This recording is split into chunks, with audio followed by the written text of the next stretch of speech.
I'm Marc Weber of the Computer History Museum, and Charlton McIlwain and I are interviewing Auriea Harvey, who is a pioneer. Well, she's a fine artist who's a pioneer of web and game design as well, artist and a sculptor. And thank you so much for doing this. Oh, my pleasure. Thank you for inviting me. Indeed, Auriea, it's a pleasure to meet you. Honored to get to talk to you. So I look forward to hearing what you've got to tell us today and sharing a little bit about your life and history and journey and all those things that we want to learn much more about. Yeah, thank you. So we'll start with an easy one. Which is if you can just tell us your full name and when and where you were born. My name is Auriea Louise Harvey, and I was born in 1971 in Indianapolis, Indiana, in the United States. Perfect. And can you tell us a little bit about your family, your parents, siblings? Yeah. Okay, let's see. It's like funny because you ask about my history, but it's like such a long story that I'm like, okay. I'll keep this computer focused. But I was raised by my mother, a very matriarchal family. Meaning I didn't really get along with my father nor know him very well, even though we lived quite near each other in Indianapolis. Long story there. But most importantly, my mother, Doris Jean Davis, always wanted us to think internationally. And so she would take us to the airport, for example, as a way of entertaining us four kids, because I have two sisters and a brother. So she was always trying to kind of broaden our minds in a lot of different ways. And she was a lot of things, but at one point in her life, she was a key punch, or what do you call it? A computer punch card operator. And she did this for many years. And so she knew about computers, let's say, in that sense, that she understood them to be something very important and they were the future. She was one of those mothers who said, computers are the future. And so she encouraged me to be interested in them as well and sent me at a very young age to computer camp, you might say. This was in the early 80s even. So I was maybe 8 years old when I was first learning about computers. So it was, of course, very early days of computing in terms of the home computing sense. So it was a box that hooked up to a television set. And I just went to this computer club and learned how to program in BASIC as a child, which to me was good fun for some reason. And I loved making hearts go across the screen. And I enjoyed these books that you could get that had code in them. And me and my sister would type in the code on the computer, and we couldn't save. So it was usually like we would debug until we got bored, and then we would go out and play or something. So I can't remember exactly what my first computer was. I think it was some Timex computer, actually. But it was a very strange situation because I was the only person in my family who was interested in this. Maybe it's because I was encouraged, or because I don't know, I was a bit more, I was more in the house. I was less social, let's say, than my brothers and sisters.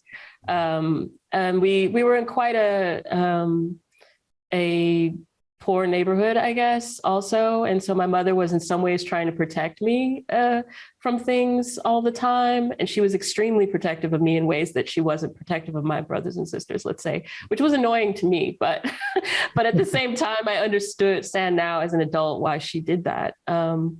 Were you the youngest? What order? Yeah, I was the youngest. I was the youngest of all. So I think this had something to do with it. Also, I just had a different character. I was more shy, I guess, when I was young. And so, yeah, I guess I was born a computer geek in a funny way, that in that sense. Like, I was perfectly happy to, sit there programming in BASIC as a, 8 or 9-year-old, which is funny at that moment. But at any rate, yeah. Do you have if you have any specific questions, just stop me, because otherwise I'll keep talking. I certainly will. There are a lot of details in there I'm really curious about. For one, your mother, so you mentioned she was a key punch operator. Yeah. Was that I think on a naval base, I think, but I'm not sure.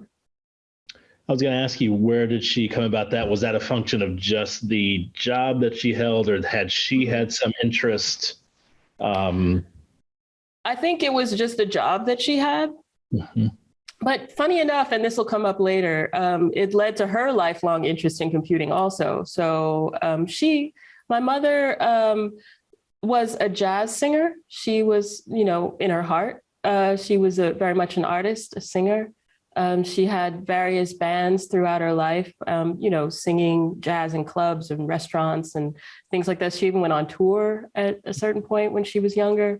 She has a beautiful voice. So I grew up with music and jazz all around me, and that comes back too in my work throughout my career. The way that this music and the singing, like, sort of became kind of a subtext in some ways to my thinking about art.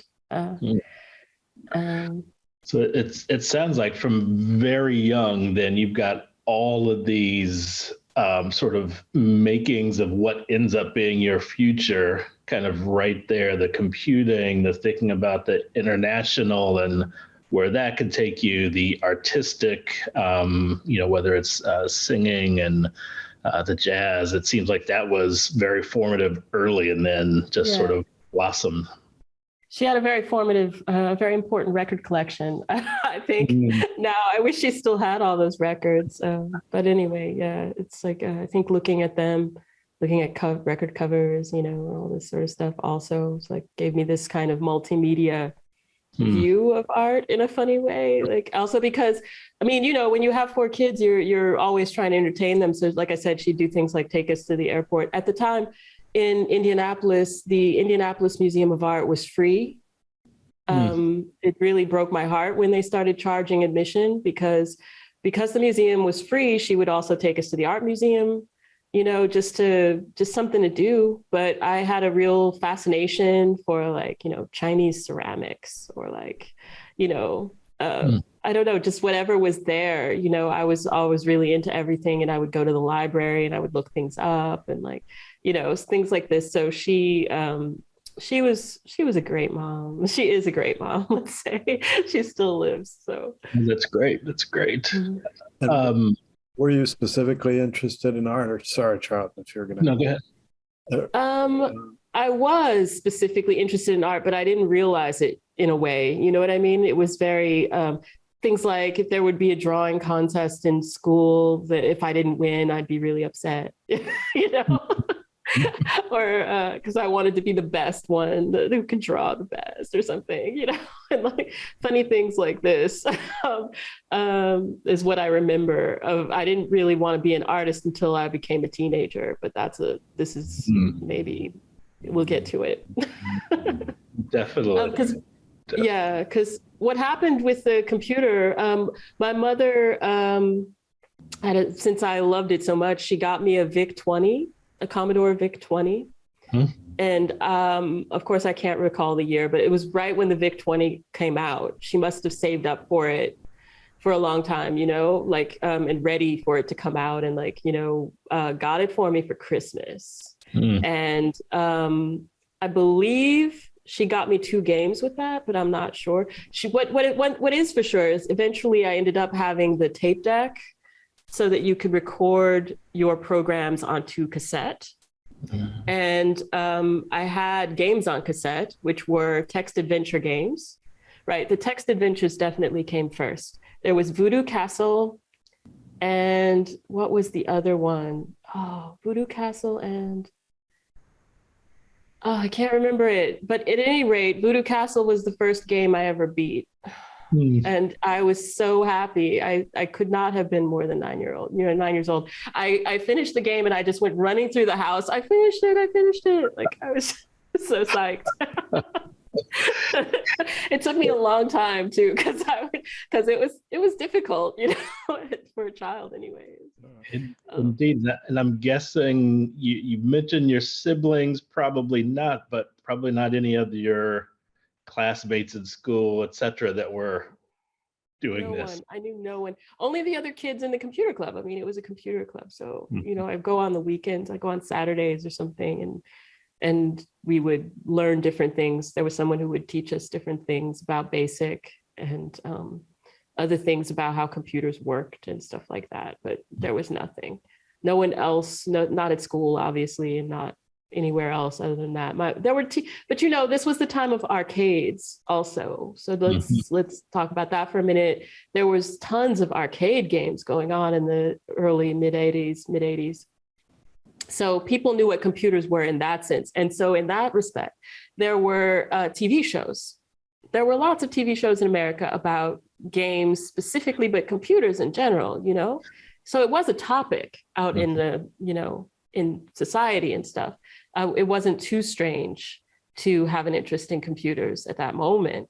It just wasn't the interest of anyone else around me. My sister and I both loved watching they had game shows even where people were playing video games, and everyone wanted to go to the arcade and play a game, as a child.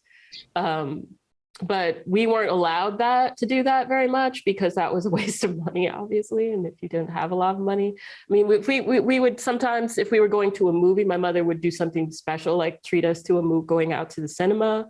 And so we were allowed to play one game, we'd get one quarter. So we were never any good at any of those games. But my favorite was Tempest. I loved Tempest because of the rendering. It's like, I learned later, of course, that it's a vector game engine and not like, so it's a special kind of game rendering. And I just love the knob on it. The joystick turn, what was it? Like kind of a trackball kind of, but you just turned it in a circle, and I really loved this. So yeah. Anyway, go down that rabbit hole. Well, it's interesting to hear you talking about, a game that early, but even in that sense, some of the features of the game beyond the play seem to have drawn your interest. I was very attracted to the way it moved and I liked it better than any of the other games. I guess I liked Centipede also, but Tempest was the only one I would waste my quarter on, it's like nothing else. Well, games were the cutting edge. I mean, the highest performance and some of the interesting art. So it makes a lot of sense. Yeah, it was fun. And so other than that, the great tragedy which happened a bit later was that I lost interest in computers. When I was probably hitting puberty, I probably turned 13 and was like, okay, that was fun and everything, but enough of that. That's for boys. Suddenly, it felt like it was something that boys were into. And, certainly as a young Black girl, it didn't feel like I was cool or something. I got very self-conscious and like I said, I was shy, and it felt like something that was just not interesting to anyone but me. And I couldn't do that or something. It was all in my head, but you're a kid and you don't know what you're doing. So I dropped it. I dropped it like a hot potato. I gave my computer to my nephew, and I just didn't want anything to do with it at all. Like nothing. My mother would mention it and I get angry. I was just like, no, Wow. And did this coincide at all? What was happening with the computer club? Was that out of your neighborhood? It was easy to separate? No. That had ended by this time. Like before that, I had stopped doing that. I just had the computer at home on my own and was, the interest in games kind of continued because but not very strongly. It's like everybody wanted an Atari or to play Mario or something, but like it wasn't very important to me. And I just let it all go. I was just like, never mind, I don't know why. It's just, I can only chalk it up to puberty and like, my perception of myself, or wanting to have a different perception of myself or something. But artistically, other things happened at that time also. So this is like junior high. Okay, so for a minute, for like 2 years, we left Indianapolis and we moved to Nebraska, Omaha. I lived in Omaha, Nebraska for 2 years when I was maybe 11, I want to say. And like 10, 11, 12, something like this. And that was a strange moment also, because, being in a completely different state, but I loved Nebraska, surprisingly. And I did really well there. I was at, my mother put me in some open concept school called Jocelyn Elementary. And it was you learned at your own pace. It was not like the public school I had been to in Indianapolis. She put me in this school where you were given the ability to proceed however fast or slow you could, so I just went off basically, and I loved to read. And so my reading was incredibly high. I had an aptitude for like all kinds of, manual things, so I could and they just sort of let students do what they were best at. It's like very kind of hippy dippy now maybe, but it was amazing. And I loved it so much. Like you could get perks like working in the cafeteria, or like, I don't know, it was really funny. Nice. So can you say a little bit more? I want to go back to Indianapolis and the computer club, and sort of through your neighborhood, and then the transition to Nebraska. And the question is, other people of color, are there other girls of color in the computer club? Is that demographic changing as you're... No, I mean, I wasn't really aware of that either. So like, no, but I would say no. Like it was just kids, you're very young, so you're not really thinking like that. So I couldn't tell you, honestly. I would say that I just enjoyed the club, and I barely remember it. I remember the computer. It's funny. I don't remember any of the people. I don't remember the teacher, although there had to have been an instructor, obviously. I just remember the machine being this black plastic flat with like the keys were flat also. Like, so it was like, and I just remember that, it was a lot of kids. I mean, it wasn't a lot, but it was like, it was well attended and all of that. And then the neighborhood itself that you grew up in Indianapolis, was it primarily Black? Was it a mixed neighborhood, primarily white? Yeah, it was before we went to Nebraska, let's say it like that, before we moved to Nebraska, I was definitely living in the projects, living in the hood. Yes, I was living in a predominantly Black neighborhood, somewhat dangerous, but it's Indianapolis in the 70s. Yeah, so I didn't have a whole lot of consciousness about what was around me too much because I was so young. I just know what people told me or tell me, that it was what it was, I remember, little things, that's all. And did your mom, as you recall, did she make an effort to protect you from those things, or sort of bringing up that all the time? I wasn't allowed Yeah. to go to anybody's house. I couldn't go trick-or-treating. I couldn't if there was a sleepover, I was not allowed to go. If there was, she just kept me inside. She just was like, nope, you're not going anywhere. Which was fine by me, honestly, because I just wanted to sit around and read. And I was just a very little geek girl. So, and I think that was part of it. And, the reason I brought up Nebraska is more than just the fact that I went to a special school and all that. It's the fact that when I went back we moved back to Indianapolis. after my great-grandmother died. We went to the funeral, and then my mother was like, okay, we're moving back, which I later found out all the reasons why we moved back. But when we got back, I didn't have that special school anymore, and I was expected to go back to public school, and it turned out that I was just too smart for my grade at that point, like the grade that I was testing into, but they didn't want me to skip grades. And so I had to go to public school and just be in the grade I was in, which meant that I felt like a freak because I was kind of smarter than everybody at that point, because of the special school being so, that was just a grade system for me. And then you get back into normal education, and it became sort of a struggle. But so this led to, again, my mother realizing that this was a problem, that I was going to have nothing but trouble because I wasn't getting along with other kids and all this other stuff. So she then took me out again. And it was right when Indianapolis had started what they called the magnet program. And this meant that certain students, if they could test into it, could go to schools for things like math, science. You could specialize in the arts. You could specialize in languages, stuff like that. And so I tested into this program and decided to study languages. And you would think I would go the arts route, but I didn't. And I'd say that before that, there's one more important thing to say, though, about this. Actually, not before. This is kind of in the middle of this, because it's like junior high where I make this switch from being in this public school to going to the magnet system. The important thing about that was I won a trip to Japan.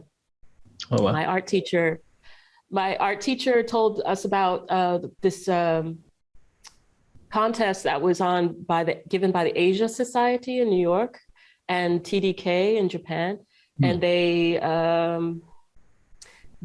had a contest for different American junior high students to draw a picture and to write an essay. So you drew a picture about what you knew about Japan and wrote an essay about what you wanted to know about Japan. And so they chose 2 students from each of the states where they were running this contest, and I won. And what you won was 2 weeks in Japan. And so this was the first time it was 1985. So I guess I was 13 or 14. And they basically, you didn't go with your parents. That was the other thing.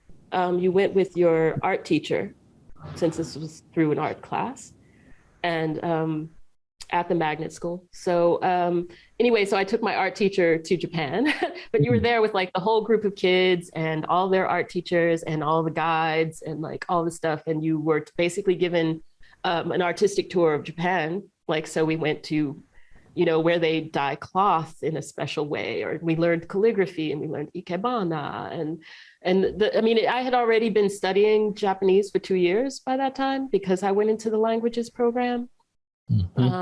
So that was another reason probably why I won. And I was talking, my essay was all about Japanese fashion because I liked Japanese fashion designers for some reason. I actually used to draw in my sketchbook, like, sort of fashion designs and stuff like this, because I had a sketchbook. Somebody told me once, so all artists have a sketchbook. But I was interested in bringing back robots from Japan at that point. I did want to see like what arcades were like in Japan, and I did, and all that stuff. But it was extremely important because the contrast, like, of course, I had never been in a plane, and I had never gone so far away, obviously, without my mother. But I'd say that the important bit there was that, and I've mentioned this, let me try and phrase this properly. It was odd because, if you were going to take a car ride to Chicago from Indianapolis, my mother would be like, we're not stopping anywhere in Indiana. We're driving until we get to Gary, and then maybe we can stop. But Otherwise, you were driving straight to Chicago because it was a time of, I don't know how to put it nicely, so I'm just going to say there was a lot of racial tension. Mm-hmm. And Indiana kind of being the epicenter of things like the Ku Klux Klan and like a lot of real conservative, I don't want to say conservative even, just racist attitudes, which I, of course, was too young to be aware of. But my mother had a heightened consciousness of like, yeah, well, you don't want to get out of the car because you don't know how people are going to be. My mother was born in 1939. Okay, so she saw everything, if you know what I mean. You know, she was there during segregation. She felt everything, you know, and really remembered that, you know. She's like, so she was very sensitive on the one hand, and I don't know if she was ever exaggerating or whatever or not, you know. I was too young to understand that, but in my mind, it was dangerous out there for many reasons, you know, both in my neighborhood on the one hand, but then on the other hand, because there was this thing called racism that I didn't quite understand, and I couldn't know why she wouldn't want to stop at, you know, to get gas on the way, you know, or something. We're going to make sure we just drive through, you know. So for me to get on a plane and go to Japan was a bit like, I couldn't even imagine it. You know, they came and some representatives from the Asia Society came and took us out to dinner. And that was my first taste of Japanese food. And then they were like, oh yeah, we're gonna go. And I'm like, okay, I'm going to Tokyo and Kyoto, and I'm gonna have a homestay in Kanazawa. And it was sort of unthinkable. But I was so excited, and she was so excited and worried and everything. But anyway, it was a big deal, and it definitely blew my whole brain open, and made me think differently about a lot of things. And where were you, like you mentioned, you had an interest in Japanese fashion and so forth. Where were you getting that kind of introduction? Was it Television. Magazines, television? Yeah, of course. Yeah. Television. It was the time when you were just in front of the television nonstop, you know. It was, so I would say, should I even say this on camera? CNN we used to have a TV show about fashion, you know, and they'd show you like the latest runway shows or something.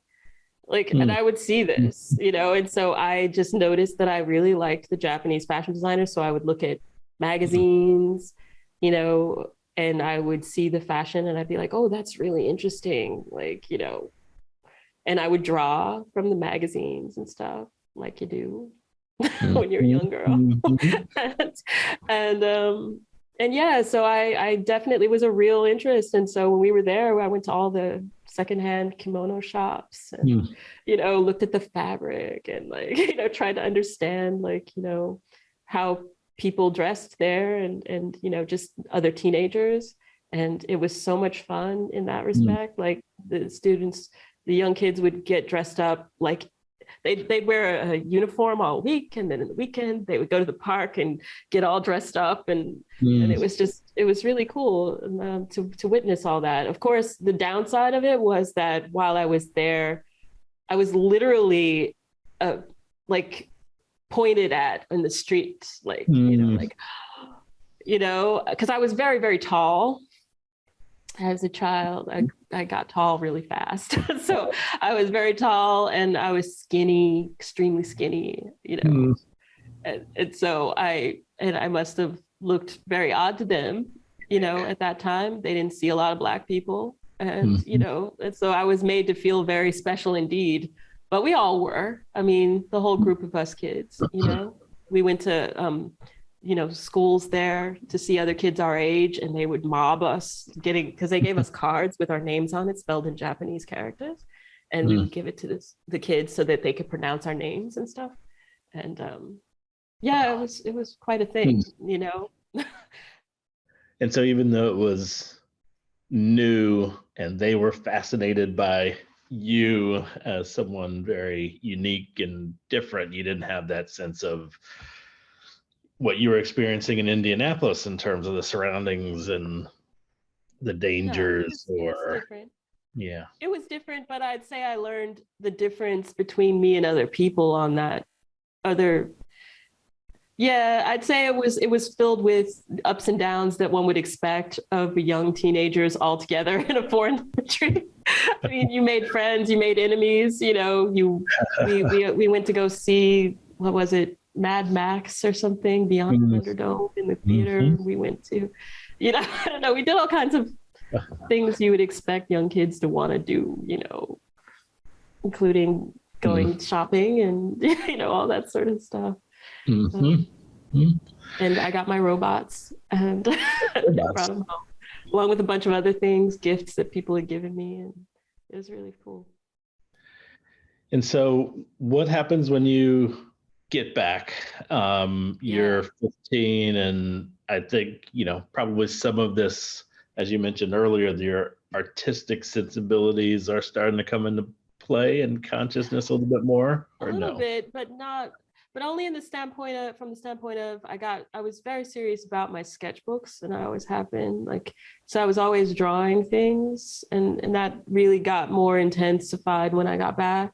I would say that I got in some ways more introspective, and I still wasn't interested in computers again yet, or games or anything like that. But I'd say that artistically, I got more interested in things. However, at school, I continued to study languages, and when it came time, when I became time for me to go to high school, I decided to study languages still instead of going to the arts-focused school.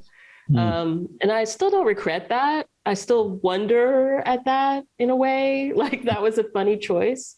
But I had been studying Japanese, I'd been studying French, I'd been studying Spanish, all these things. And I thought this was very interesting something interesting for the future in some ways. Everyone expected me to go to the art school, but I just was like, no, I'm going to study languages. I also didn't want to be told what to make, I think also. I didn't want it to become, and I'm just still like this. I didn't want to have assignments. I wanted to just make what I made. So time goes on, and I become a lot more of a difficult teenager, as one does, I suppose. And that's when I became an artist, honestly. I see. I had to get depressed enough in some ways. Depressed and rebellious and everything, and that all goes in. Yeah. It was hard for me to make friends, and the one thing I could do was draw, and that was how I made friends with people, to be honest. I would, if there was a party, I'd be the one in the back, painting on somebody's jacket, there would be it's somebody's house, or there'd be a party, but I couldn't I don't know, I just wasn't able to really connect without that. That was my social lubricant, was drawing people, or I had, cute boys asking me to give them drawing lessons, stuff like that. So it was my way of being social, was using art. And so once you get depressed enough, it was sort of okay, I'm an artist then, and that made me feel better. It was comforting somehow. I was like, that's my problem. Or something. Yeah. And so is that at that point where you resigned resign's probably not the better word, but started to see your identity as an artist and see that as your future in terms of what you would do? And yeah. I mean, I'd say when I was a very young child, I thought I would be a scientist. I wanted to be a pure research scientist who found cures for diseases and stuff. And then the next phase, I guess I thought I wanted to learn lots of languages and become a translator, whatever that means, And I also thought, oh, I could draw pictures, be that person who draws pictures during court cases or something. It's like, these are my thoughts. And then I thought, oh, well, maybe I could combine these interests and I could become a scientific illustrator, for a minute. I even just tried studying that when I got to college. But I think that once I decided to be an artist, it just was a relief. I felt relief. I felt total relief. Like, yes, okay. And then I just leaned into that and started painting and loved paint, and still no computers yet, but we're getting there. All right. Yeah. So you mentioned college. So talk to me a little bit about that transition, how you ended up in New York City. New York. Yeah.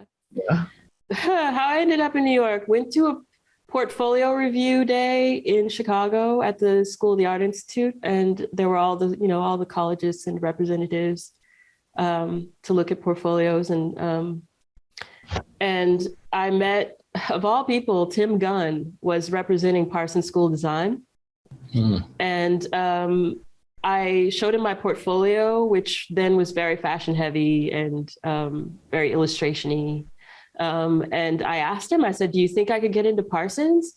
Now there was no internet or anything. I randomly saw Parsons School of Design, New York City, and went up to this guy and was like, cool, I want to go there. I did not want to stay anywhere near Indianapolis. I really did not like Indianapolis for all kinds of reasons. So I wanted to get away from there as much as I could, as far as I could. And actually, what I really wanted to do when I was applying to schools was I wanted to go to school in Venice, in Italy. But my mother was like, are you out of your mind? No. And refused to even entertain this idea because I had written away and gotten a brochure from art school in Venice. I chose that also randomly. There was no way to really research anything, if you know what I mean. You could go to the library and you could call people kind of, but long distance calling was not really something you could do. And so it was like, when I heard about things, it was kind of like in the back of some magazine or something. I was like, I don't know. So anyway, so at this portfolio day, I saw Parsons School of Design. I talked to Tim Gunn. He liked my portfolio. He told me to apply. I applied and I got in. Meanwhile, my mother, I did have to do all the things that parents make you do. I had to apply to other schools. So I also got into RISD and I got a free ride to the Savannah College of Art and Design. But I was just like, nope, I'm going to New York. I was like, and my mom kept going, why don't you just go to school in Chicago? And I'm like, no, too close. I mean, you can edit that out. I think she knows that I just wanted to go away. Like I wanted to be far away for some reason. Like and California didn't occur to me. But New York seemed like, well, eventually, if you're an artist, eventually you have to go to New York City anyway. Was sort of my, I believed the propaganda, the New York City propaganda. It was a calling, and I assume you had never been there before. Never. Never. I hadn't been there until we went and visited a friend of my mom's. When I got into Parsons and knew I wanted to go, we drove to New York City, and we stayed with a drummer, a friend of my mother's, and his wife. In Harlem, and I went and saw the school, and I went to the Met, which was a dream, an absolute, like there's just no words for how amazing that was for me. And then we drove home. We stayed there for maybe, I don't know, 3 or 4 days, a week, I don't know. Then we drove home, and then the next time I went back to New York City, she dropped me off at the dorm and then drove away. It was just like, was it? And now I'm in New York. Wow. Yeah.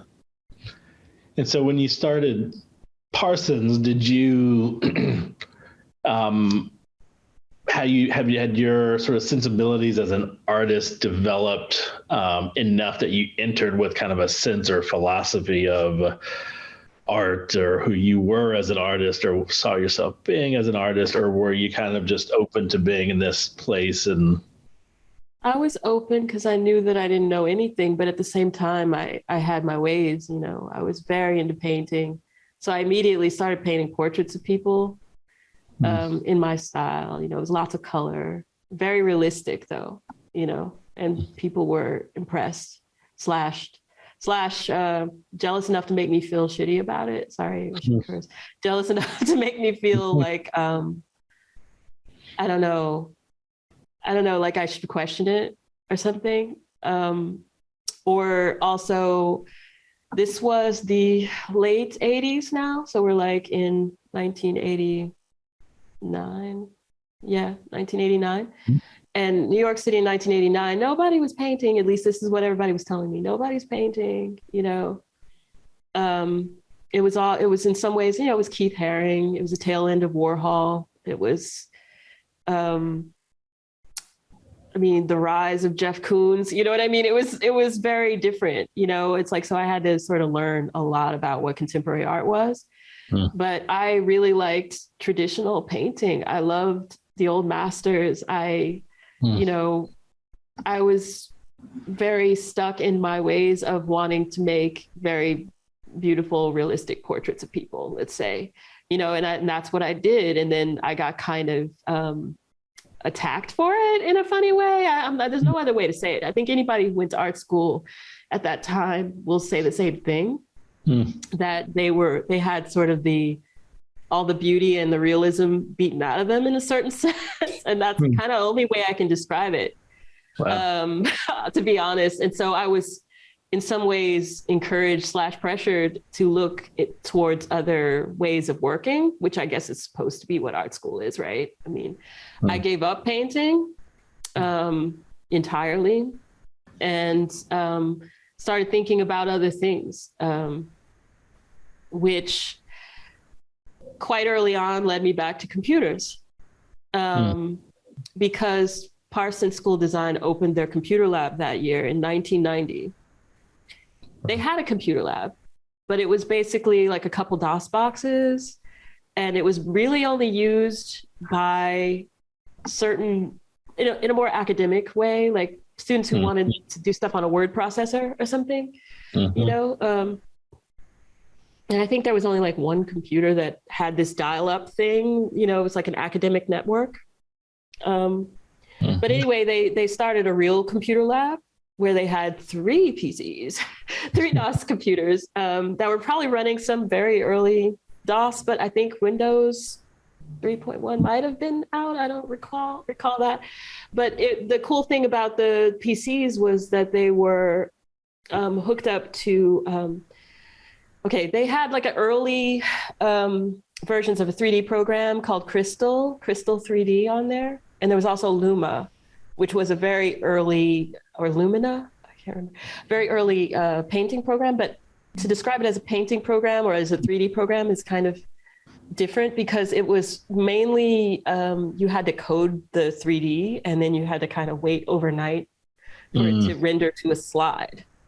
And then you would see your image, but like way after the film had been processed. You know, so it was like a very primitive 3D program in that sense, you know, but so you had to program your world, which I wasn't very good at, but I was interested sort of. So anyway, I had a friend, a good friend of mine who also loved computers at that time. He loved computers, and I had told him that I used to love computers, let's put it that way. And he said to me, oh, Parsons is opening up their computer lab. It's the highest paying work study job. You should go see if you can get a job there, because money. And I was like, okay, because he had gotten a job there. And he's like, yeah, the more you learn, they'll give you a raise. The more you'll make more. And I was like, hey, sign me up, you know. So I went and got that as my work study job, because I had to work my way through college, basically. And so the idea of a job where I was going to get paid more if I learned more was awesome. And I just said, I will learn everything in this entire lab. And that's what I did. They had another room that had all the Macs in it. because this was, I think the Macs that we had were Mac 2CIs. That was the first computer. A Mac 2CI was the first computer that I could call my own in that sense. It wasn't really my own, but I loved that machine. I felt bonded to the Mac 2CI, and I just learned everything, all the programs. Like, so it was Adobe Photoshop 1.0, early versions of Illustrator and Freehand. What else? I mean, there were some network games on there. You know, we had like, I'm not gonna remember all the names of them, but like, you know, early SimCity, like SimCity was out. Like, so it's like we just learned all this stuff. We learned about networking. We learned about, and we just taught this to ourselves. Like, you know, just kind of somebody knew something, we knew something else. You know, they had 2 laser writers or something, and then eventually we got one of these great printers, 4-color printers, that was on. It had like ink on a roll or something, and CMYK, so it would like go through the printer 4 times, and then I learned to abuse that for my own purposes. But the important thing about that experience in the computer lab was I just was so happy. Like, I was just to this day, that's the best job I ever had, like for so many reasons. I was trying to use the computers for my art school work. There was nothing I could look at to guide me in that desire. There was nothing, I would go to the library and I would try to find computer art or artists using computers, but there were no books on this, you know? And so I saw in a magazine once, an artist, Ed Paskey or something, that seemed like he had used computers at some point in his process or something. And I was like, okay, that's something, you know, but it's like, but there was just nothing to go by. Like, you know, so I was using Photoshop to do drawing work and then printing it out and taking it to class. And my teacher was just like, no, like, you can't do this. This is not art. And I was like, okay. But I still would do things like scan in photographs and try to make photo collages. It was a laborious, tedious process, honestly, back then, because there was in the first versions of Photoshop, there was one undo, you know, or something like this. And it's not like you had layers or anything until version 2.5 or something. I don't know. So it was, but I would do it, you know, and the programs would get updated. You know, we always look forward to the updates because they gave you new features. So things got better in all these programs. But it was just so much fun to try and use them for art. And was anyone else coming through the lab trying to use it for those same purposes, or they were just trying to? I wouldn't say no one. I would say that like we all had bits and pieces of the puzzle, and we were all trying to. I mean, the graphic design students primarily used the lab, all the Macs, like to use early versions of Quark Express and stuff like that. So I learned Quark Express, which turned out to be very important, and you know, so I learned about design through the design students. They learned how to use the computers from me, but I learned how to do typography. I learned about like what, you know, a balanced design is in the graphic sense. You know, I learned all that stuff just from other students, you know, and so I really am thankful to have had that, you know, and it's like, so in terms of my actual major in art school, I shifted from painting to product design, which I hated with a passion of 1,000 fiery suns. And I shifted then it happened that I ran into a very good new professor who was there for teaching furniture design. And he taught me how to do woodworking, how to weld, how to make furniture, basically, you know, and I was really good at that. And I really enjoyed making furniture. Like, it was weird furniture. This is why I had to drop out of product design, because all my products were weird and possibly dangerous. And they were just like, no, you have to. I thought I could invent a better toaster. I thought I could, I don't know. I was making very I was using my imagination to come up with products rather than trying to design an actual toaster. You know what I mean? I would try to think, okay, how can we make this interesting? Like I said, possibly dangerous, me and electricity, and also it was too precise. I couldn't deal with that kind of drawing. I did, like I said, try to do scientific illustration, but again, it was too precise. I was interested in perhaps going to medical school and studying so that I could draw from a cadaver or something like this and really learn anatomy and all that. I was super interested in that. But I think I was more interested in computers, to be honest. And so therefore it took up more of my time. And I kind of let that fall. So what happened was, okay, to make a long story short, what happened academically was that I decided I couldn't stay in the design department because it just wasn't for me. And then when I tried to go back to fine arts, they said, oh, you're going to have to take another year. And I said, I can't take another year because I couldn't afford it. And so they said, well, or you can go into sculpture, because everything I had done with the furniture design teacher transferred to the sculpture department. And I said, okay, I'll go into sculpture then. And so I ended up in the sculpture department, which was important because at that moment, it was a big time of discussion. What is sculpture? Sculpture was no longer just a figurative art. Sculpture in many ways could be anything. So at that moment, you had a lot of students fighting for video art, believe it or not.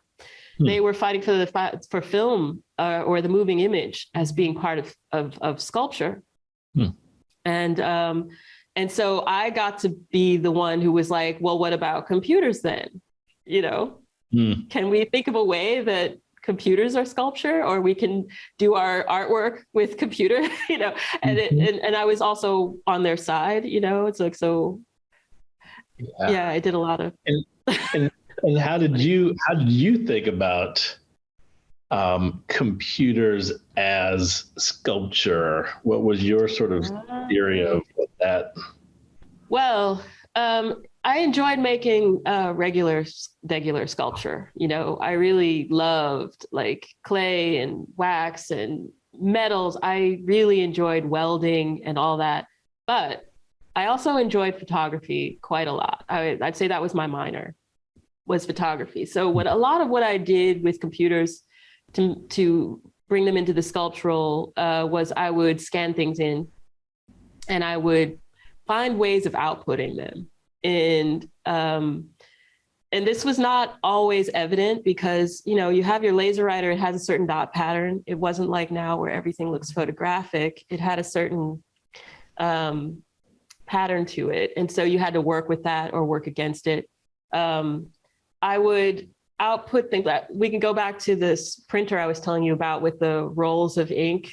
So I would print things out through that printer and I would wait until the roll was done, or I don't remember how I would do it actually, but I would get the layers that my print had been output on and I would mount them in frames, like sort of spatially. So it would look from one view, you would see the full color image, but then you could sort of see the layers in some ways. I did sort of photographic processes. Excuse me. So I'm getting like messages on my phone and it's annoying because it's buzzing. Okay, I'm turning it off there. Most importantly, so the most important bit that I did in this respect was I've always had this love of old processes and new. So I would do things like get a photostat. This was a process that was done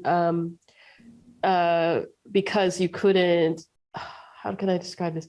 Photostat was like mainly for designers to get they would do paste up of a magazine layout, right? On board. And so that's what I would do too. I would do a paste up or a collage. And then you take it to a service bureau and they would take a photo of it, but it was called a photostat. So what you got was a giant negative or a positive. I can't remember which, but you got a giant film with your image on it. And what I would do is I would take those photostats and I would take a glass plate and I would coat the glass plate with an emulsion, a photo emulsion, and I would do a contact print onto the glass. And then I would set up these glass plates in different ways, and use those as part of my work. So I was trying to find photographic ways to get things out of the computer and onto substrates. So I would also do this with cloth, because you could paint this emulsion onto cloth.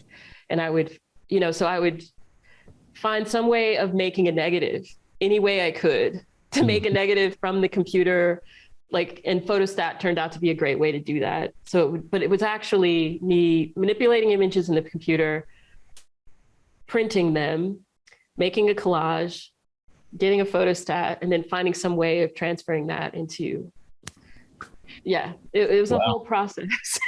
It was a whole process because there was just no other way to do it. I mean, as time went on, my techniques changed, obviously. But yeah.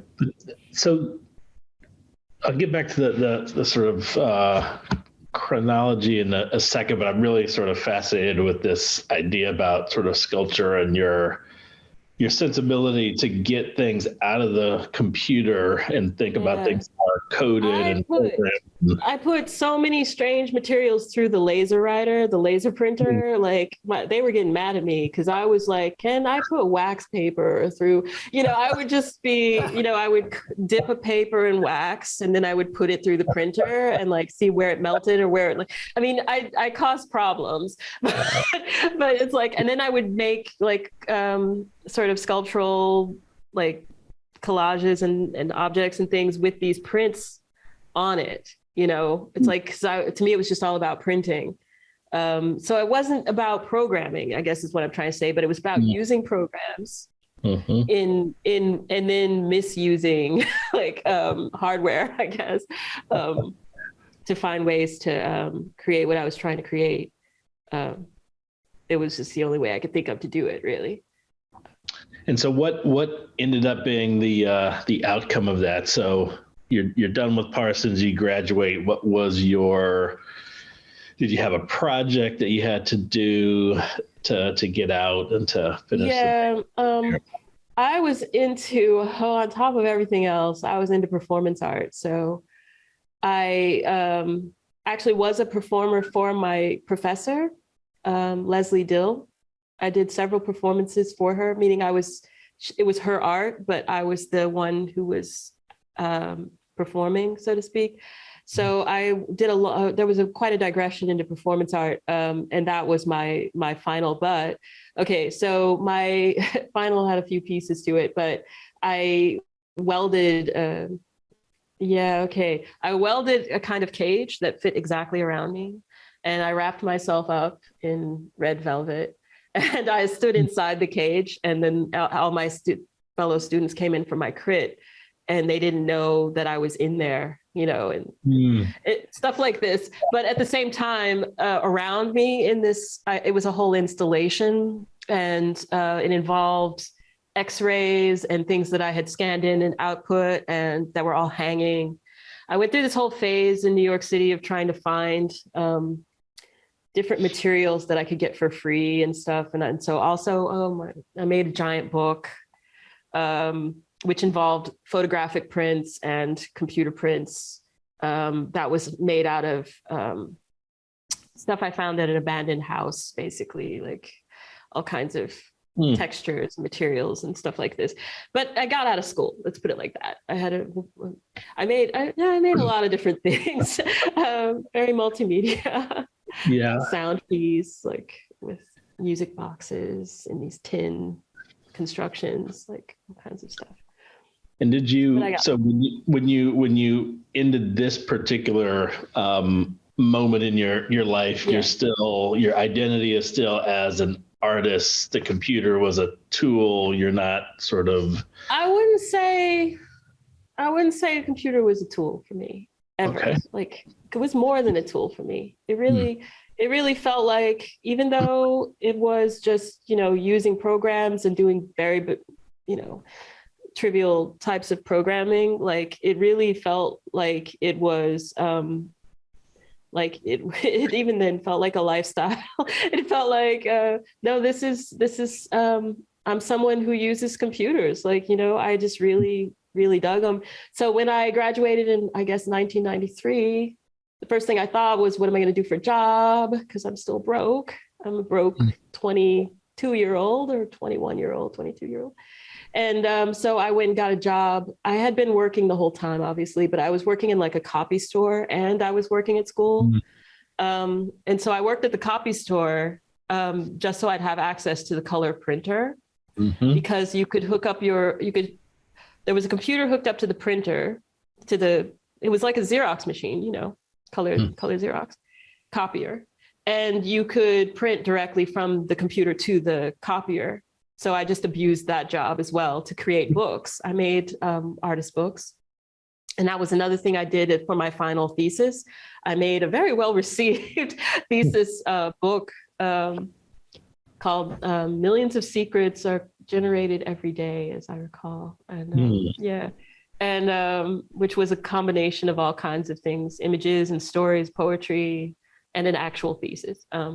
But yeah, and so when I got out of school, I figured, okay, well, I'll just keep using my computer skills because this is the thing that I can do to make money. I can do this to make money while I figure out my art thing, And so I also got a studio with another girl where we could continue welding, and I got an apprenticeship when I graduated with a couple of artists where they were basically taking advantage of young people to do lots of heavy work. And I didn't last very long at that. And I said, no, computers, because working as an artist assistant in a semi-abusive situation was not for me. And so I decided to keep doing computers. And I should mention that one of my sculpture professors, Rona Pondick, sculptor Rona Pondick, amazing sculptor. I should have paid more attention to what she was teaching me, to be honest. But I did computer work for her as well. Like, she was interested in how I had been trying to use the computer. And she, after I graduated, I still did a few things for her, like in terms just experiments, really, to help her understand how she might use computers in her work.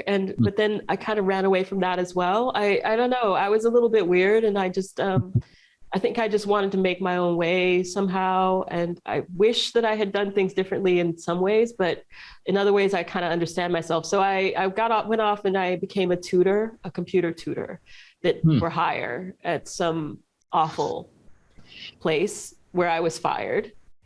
And then after that, I'm graduated. I've just been fired from my first post-graduation job. And I just laid on a couch for 2 weeks, completely depressed, with my roommates going, "You got to get up." Why were you fired? Why did they? Because I was bad at teaching, I think.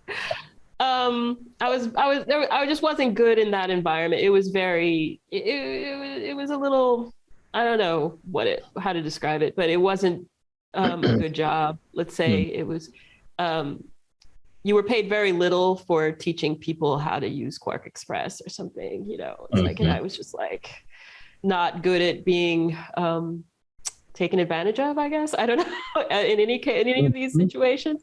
And so I was fired, and I was very, very depressed. And I was like, okay, I'm going to really do something. So I made a whole design portfolio, and I was going to go design book covers. It was the time of desktop publishing. This was a very important moment where the rise of desktop publishing. So I knew Quark Express inside and out, and I knew Photoshop inside and out. And so I just took my portfolio. I pretended that I had graduated with a design degree, and I went and got a job at Penguin. I applied for and got a job as an art director's assistant at Penguin Books, designing, admittedly, paperback book covers. And the first job they hand to me is to design the cover of Stephen King's Nightmares and Dreamscapes. And I'm sitting there like, those are some really long words. How am I going to fit those on this cover? This cover. Yeah. Wow. Utter complete failure. The woman who I was working for was like, you graduated with a graphic design degree, right? I was like, no, I graduated with a sculpture degree. And she was like, knew that she'd been had. And so I lost that job too, but it was okay because I understood why I lost that job. But she was really, really cool. And she recommended that I go to this other publishing company called Workman. As I like to say, cookbooks and cat calendars. So I went there and I got a job there at Workman in their digital pre-press department.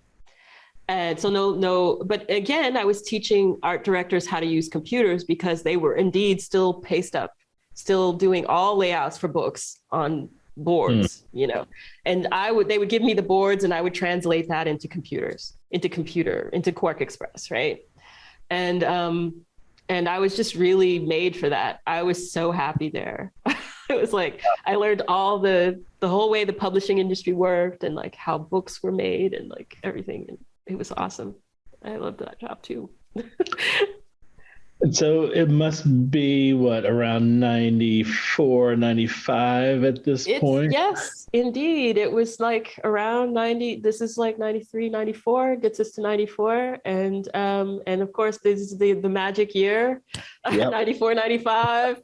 The magic happens, the thing that totally like changed everything, which was the internet. I had been I was at Workman, and I had a boyfriend who had a computer and he was on a BBS, bulletin board. That was apparently people in the neighborhood in New York City were all on this BBS. I was like, what are you doing? Like, what is this? And he was like, oh yeah, this is a BBS. And we, he loved it. They were having conversations, whatever. And I was pretty like, okay, that's interesting. He says, oh yeah, well, you think that's interesting? Let me show you this other thing. And so he shows me the internet. Basically, he says, he loads up, I think it was Netcom. He had Mosaic, okay? But he was like, you're not going to be interested in that. He's like, here's this one. And it had graphics. It had a color background, okay? And it had text, and maybe there was an image somewhere, And I was like, what is it?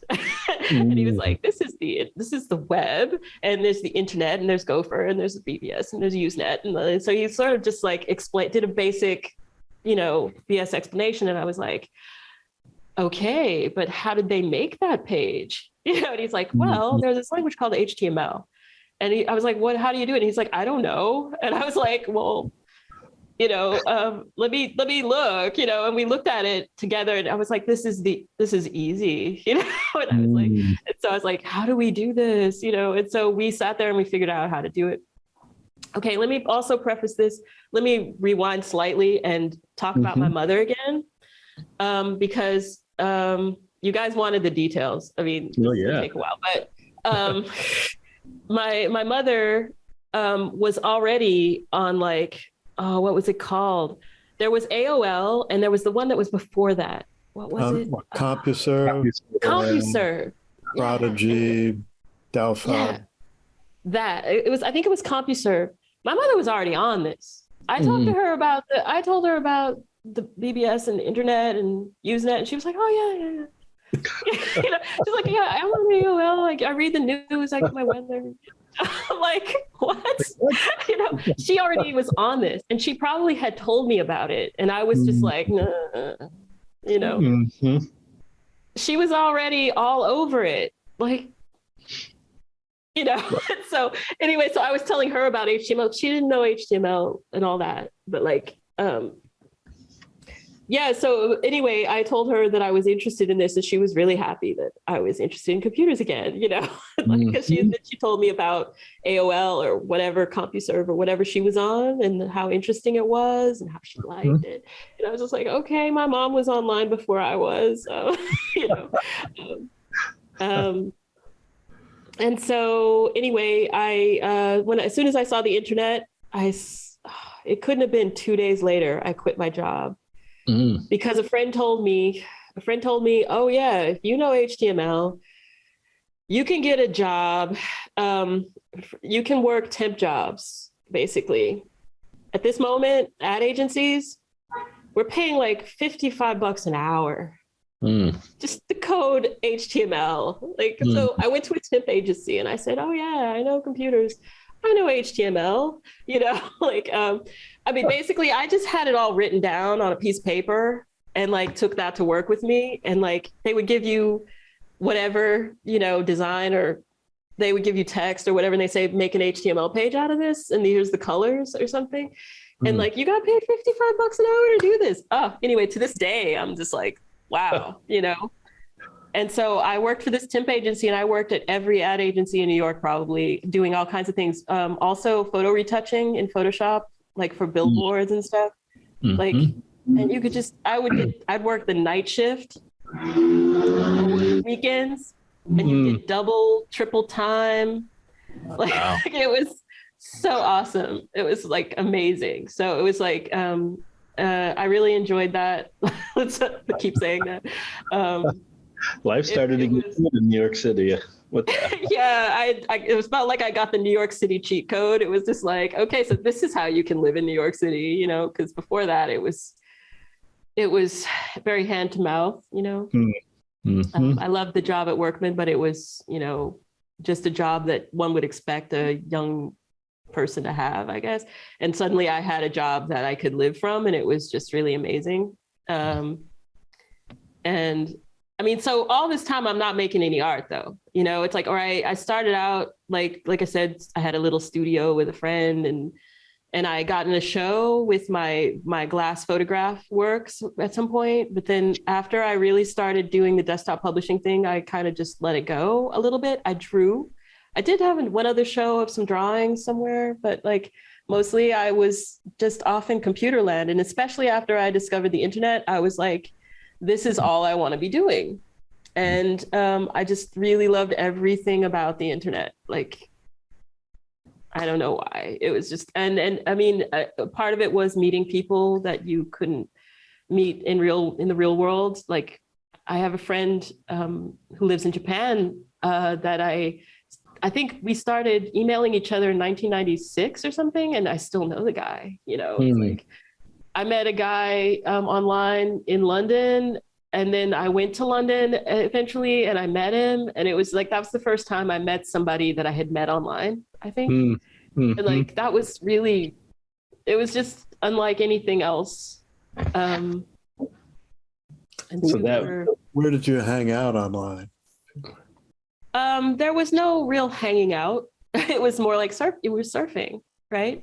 So I often would try to give myself like a goal in a way, like I'm going to surf until I find something in the Netherlands or something. So that's when I'd say the earliest arts organizations I encountered were V2, V2 in the Netherlands, in Amsterdam, and De Waag in Amsterdam. So I would go to their website to try and understand, what's art like in the Netherlands? I mean, you literally just before the internet, you just had no way of knowing unless you actually went there. You just had no way of knowing what life was like somewhere else. You had magazines, you had movies, but like what normal people were just doing every day, like you had no clue.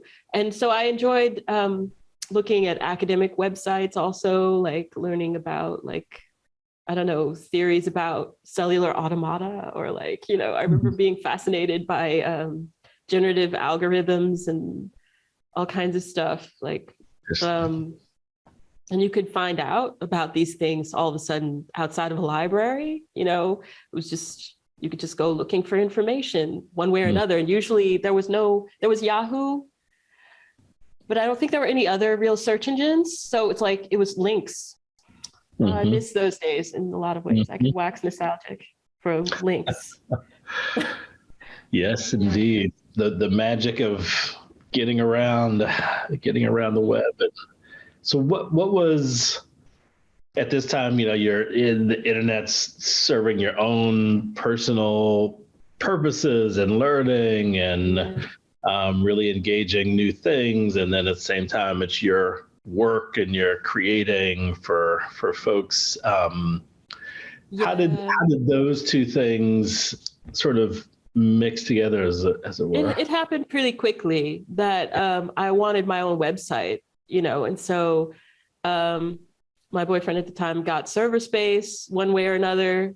And I was like, can I put my page on your server?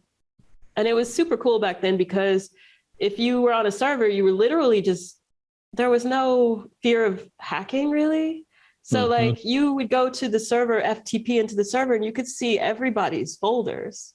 You were a tilde address, So you would see everybody else's folders, and you just didn't bother their folders. You just didn't go into that. You went to your folder and you put your stuff up, And so I put my stuff in his folder on Inch. It was inch.com in New York City. And we were there with a design agency. I remember this design agency, IO360. They were like a really great computer-based design agency. And I became friends with those guys just because we were on the same server. And and I don't know. So after I made my first web page, and I was able to show my mom, and I put photos up, and I made I put some of my computer based artwork up. And people started emailing me about my site. And I was like, oh, cool. This is great, and that people liked my website.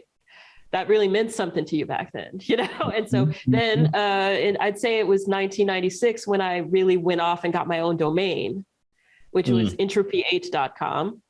And then I started taking myself more seriously as a designer. So Entropy 8 became kind of a design company. We're never going to get to the end of this interview. Sorry. I don't know how we're going to do this. We might have to. But by the way, anyway, I'm sorry. I just suddenly realized where we are, and if we're only in 1996, I'm like. But don't worry too much about time. Okay. I don't know what Charlton's hard stop is today. I mean, I'm fine, but also if we really need to, we can schedule another session. Okay, I'll try to be less nostalgic about every little thing. No, it's wonderful.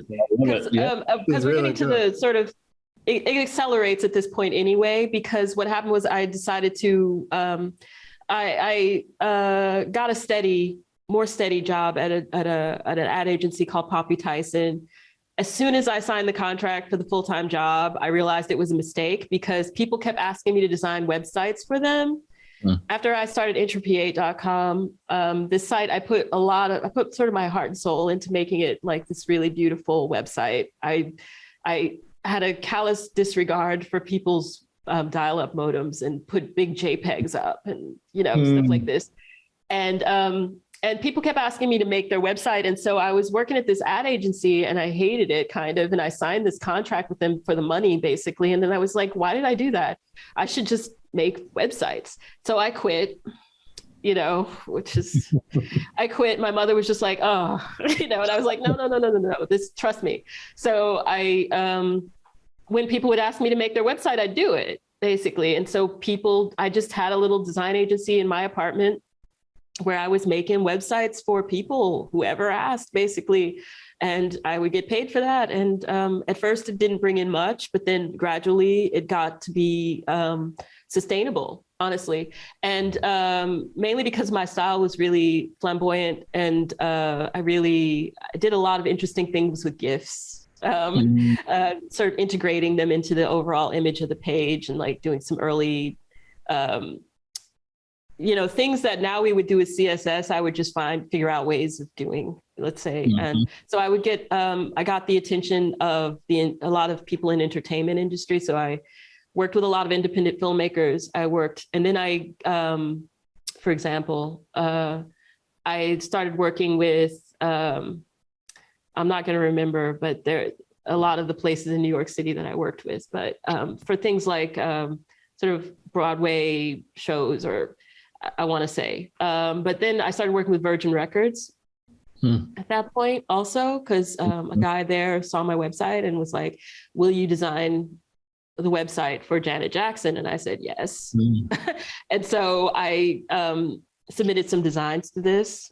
And so this was the first big thing that I designed. And then he goes, okay, so how much is it going to cost to make this website? And I was like, oh, I don't know, maybe 8,000, or something. And he's like, no. He's like, I can't go to Janet's people and say that her website's going to cost 8,000. Let's try tripling that, quadrupling that. And so I ended up charging $27,000 to design this website, which I think I earned in the end, because it was like, I did a lot with Macromedia Director, this is before Flash even. I did this whole interface with Director and like some really fancy HTML work. It was Velvet Rope. Were you using Shockwave? Or? I used Shockwave, yeah, Shockwave. Actually, yeah, Shockwave only, I think, in that case. Pre-Flash. And then probably some fancy JavaScript tricks. And so for Janet Jackson's The Velvet Rope album, when it came out, and I was really super excited about this because I heard she liked it. I didn't get to meet her, but I heard she liked it. and it got a lot of press and a lot of people saw it, and I was super happy about that. And so I worked with Virgin on a few other things. So like the site for Lenny Kravitz's 5 album, and like, I don't know what else, a couple of other things. But those were very exciting projects, obviously. And then I got contacted by Mute Records, I think it was. And I worked on Depeche Mode's website for their the singles 86 to 98, which was amazing because I actually did get to meet them, which was wow, super. And I think I did the site for Garbage, the band Garbage. Like, I don't know, a couple of others. Yep. And which got me a reputation as being a designer for music sites for pop musicians and stuff. And so I worked, but I actually learned during that time that I hated the music industry. And I thought it was very, like, you learn a little bit about it and you're sort of like, no, that seems really exploitive towards these artists. And so I started working more with independents. So I worked really hardcore with I became sort of the signature designer for this record company called Conscious Records in New York City, very small record company. And so I started just doing smaller things. And I got a job working with designing sites for PBS TV station, local, and whatever, PBS, just doing sites for their documentaries, which turned into a sort of a steady thing. And et cetera, et cetera. And so that's what I was doing professionally, I guess you'd say. But there was no real division for me between what I was doing professionally and what I was doing artistically.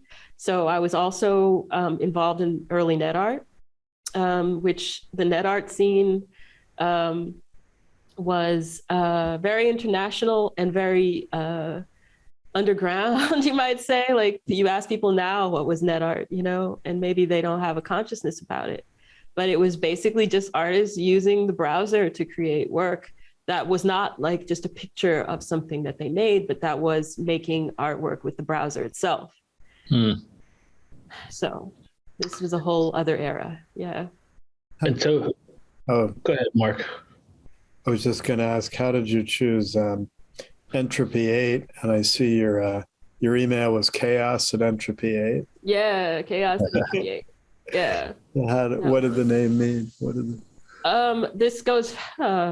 This goes back to high school where I was, I used to, like I said, I was a bit of a disaffected youth. I used to write "Chaos is my life" on all kinds of things. I had like this whole thing. So when I had to choose a name, I was like, chaos, what's the opposite in a way, and it was entropy, chaos, it's kind of fit. So I chose Entropy 8. I don't remember why I chose the 8. It might have had something to do with Entropy 1, 2, 3, 4, and 5, 6, 7 being taken. I don't know. But I also just like the number 8 because if you put it on its side, it was an infinity symbol, whatever. It's like, I had my reasons. And okay, we get to the meat of this whole thing. You were not yourself when you were online back then either, When I say that I was a design company, I was kind of just like bit masking as a company, if you know what I mean. I didn't actually have a company. I was just me, but people thought I was a whole design bureau or something. I didn't change their mind about that. They didn't necessarily see me even. It wasn't necessary. This whole face thing, it was not necessary for me to make someone's website. It was for the more corporate stuff, but for just people like, oh, will you make my website? Yeah. Okay. We never even, there was no exchange of photographs. There was no, so even with net art, it was like, and in general, your persona online was not your name. Nobody knew my name, It's like, if it was business, yeah, my name's Auriea Harvey. But if it was just like art stuff or just hanging out, eventually what came to be known as hanging out online, like you didn't use your real name. My name, I was Woman on Fire, I was just, that was my handle, and that's what who I was known to be, and Woman on Fire makes these websites. That's the art, It's like, that's how I'd sign it, at the time, And so, and no one questioned that, or had a drive to like, who really is this woman? What's her name? They just took it as you were. Nobody really thought about it like that, I think, at that time. And there was a magazine article for some, because there were a lot of internet magazines back then, where they did interview me and they got my name and stuff, but they acknowledged that I was Woman on Fire and stuff. I'll send you the article because I have it. But yeah, it was, and so there were I got interviewed a lot, I think, also because my website was super popular. I won the first 2 Webby Awards, awards 2 years in a row, for artistic website or whatever they were calling it then, beating out like all kinds of anyway. Yeah, and then, it was kind of one of those funny things, tell that story. Yeah, really, and as I remember the Webby Awards, there are categories for them, and there's a submission process. So what was it like to be found, discovered, win those awards at that time? Well, the Webby Awards didn't mean much to me, but I would say what meant a lot to me was being discovered, that people saw my website, like, meant an awful lot to me. I was very proud of the fact that people could see what I was doing, and that I could talk to them. And I mean, how did you learn anything? You view source, I would always just be telling people, oh yeah, this is how I did this, view source, and the Webby Awards was interesting and everything, but it was kind of a laugh, if you know what I mean. It was I didn't want awards, you know what I mean? It's like, I wanted contact, I think, so I did things like, I was what we would now term a cam girl also. Like, I had with all this, like, money I was making with Virgin Records, I had a T1 line installed in my apartment. It's my shitty, like, just wouldn't work. Walk up on the Lower East Side, had a T1 line, and we had a fat pipe, and like, we were hosting. We had a Red Hat Linux box, and we hosted our work out of there. And I had a live webcam that was just sitting, looking at me while I worked. I was just sitting there. I was just working or whatever, but I was cognizant of projecting myself onto the internet all of a sudden. I did this, I don't know, for a few years. And so at that point, people knew who I was. They could come to my website, and I had it, full screen, like right there. You would just come to the website and there I was, On Entropa 8. On Entropa 8, yeah. But just in your workspace, not throughout the whole apartment, No, just on my workspace, just in my little room sitting. I would be sitting there, but since I was hosting it myself, I had my laptop right there, and I could see people connect. I would see IP addresses connect, and so I would know people were looking. And I was fascinated by this notion that you could that you were connected to a page at the same time as someone else. And so I made several works that were about revealing that there were other people there, on the page at the same time as you were. And so that was, that was a fascination that I had. The fact that everyone was connected to the same page at the same time. It seems like nothing now, but at the time it was gold. Would you chat with the people that were connected? Yeah, it wasn't like a real-time chat. That wasn't possible, or if it was possible, I didn't have it set up. But it was more like they would email me. My email address was right there too, But no one, it was a different time. There was no problems with this, In fact, I made, again, friends who are still my friends to this day, like this way. It was pretty cool. So speaking of friends at this moment, where and how, we learned about you through Letty McGuire. How did you two come to meet? Probably she came to my website or I went to hers, This was a little further on though. This is like, we're talking like high.com boom bubble period here now. Mm-hmm. So like I started making contacts, I thought I wanted to get out of New York City. So I thought about going to London. I thought about going to San Francisco. And so I met Letty probably in that San Francisco period. And so I took a trip out there. I had a couple of friends out there. And so I wanted to see, I'd never been to California. So I went there and I met with Letty and all those guys. And they were doing great. I mean, it was real startup avant la lettre, it was really like the beginning of startup culture. And so everybody had something going on, some kind of hustle. And everybody kept trying to hire me. That was the other thing. And I kept saying, no. I just independent. I didn't want a job. I wanted to work for myself. Why would I want to work for somebody else? I mean, there was just no reason in the world for me to do somebody else's work, because I had plenty of work of my own and lots of energy to do it. And so things like, do you guys remember BowieNet? Yes. David Bowie's whole thing. So I got contacted by his people and they picked me up in a mysterious limousine and took me to see David Bowie at the offices of, I don't even know where, somewhere in Midtown. And I sat across a table from David Bowie and told him I didn't want to work for him, which I now go, but at the time, it made sense.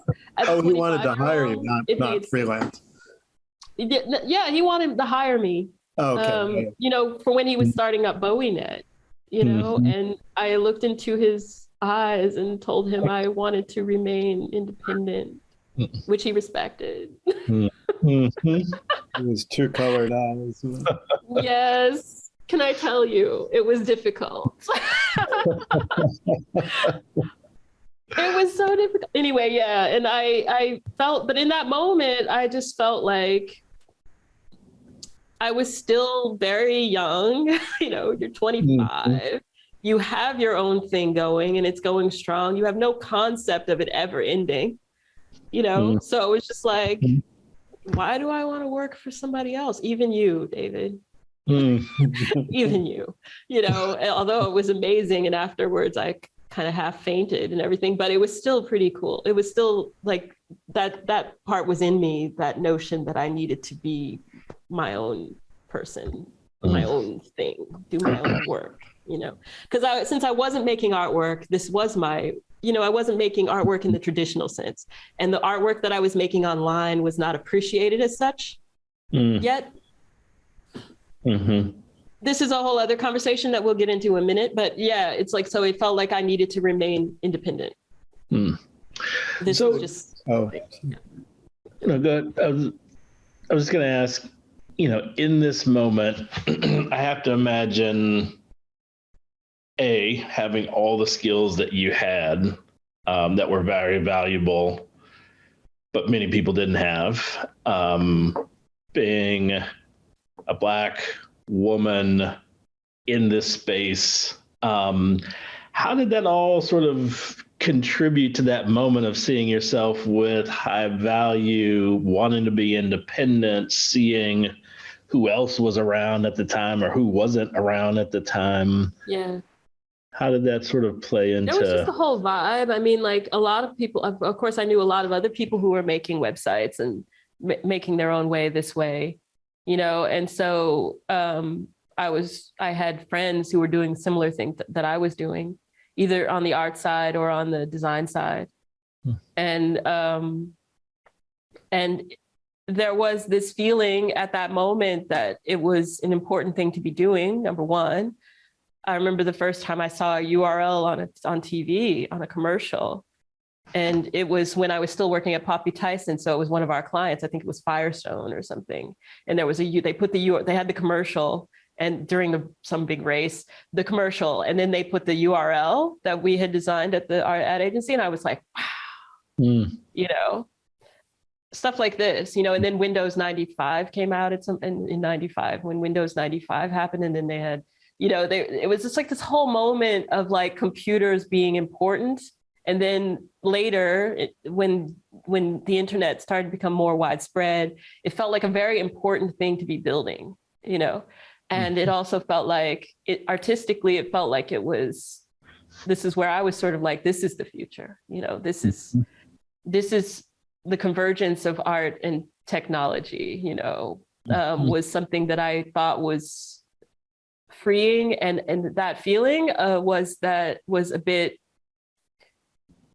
a feeling of power, like we had suddenly changed things for ourselves. Like there's a possibility here that I don't need an art gallery, I don't need an art gallery. I don't need that old system. We're going to build something new right now, and I just met people who felt the same way about that. And you felt a bit like a rock star. You'd go out and like people were like, oh, you designed that side? Oh yeah. It was hubris or something. I mean, whatever, you think the world has changed now and you're the one who changed it or something, which all turned out to be, but very early on, art museums were interested in, this is the flip side of it. Art museums were interested in the web also, and artists that were using the web. And, I think SF MoMA was collecting websites from designers and artists. The Whitney Museum, I think it was 1999 or 2000 in the Whitney Biennial, they had a whole section on net art that I refused to be in once again, because, but this was like 99. Okay. So let me preface this with a couple of things and I'll finish that story. But the deal was that in 99, I met my husband. So I moved to Europe at that point. So I left New York City finally and moved to Belgium, a town called Ghent in Belgium, a beautiful medieval town that I still love. And I lived there for 20 years, actually, only recently moved to Rome. So so when I moved to Belgium, Michael, my husband, who was my boyfriend at the time, we met online. We met on a server called hell.com. And hell.com was a server where a bunch of artists hung out, basically.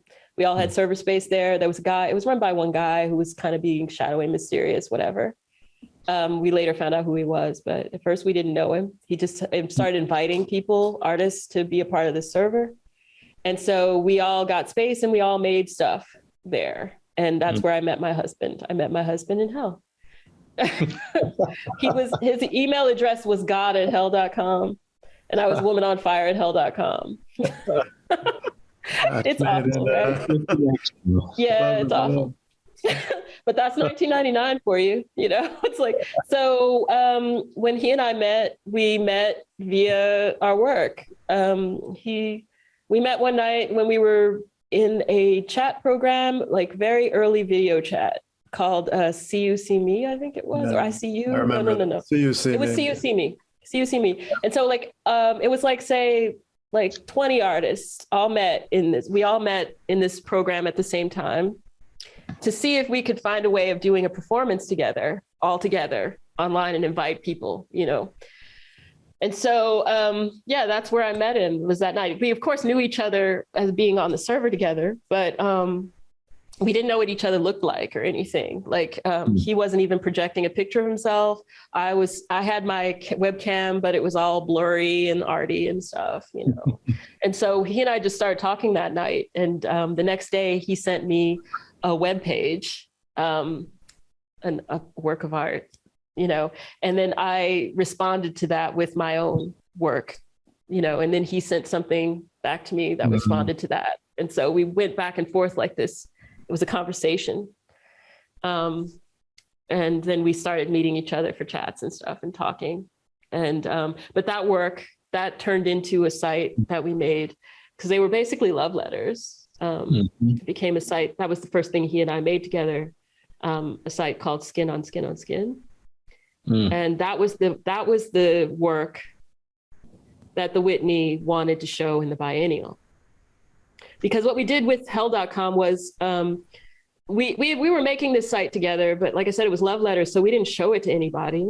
But then other people on the server found our directory and they looked at it and they said, you guys have to show this. And we were like, no, it's too private. So what we did was we made a pay-per-view on hell.com where we sold tickets of admission to see the website. Because we were like, we didn't want people to just casually surf by this thing that was so meaningful to us. We wanted them to mean it. So they had to pay $10 to see it.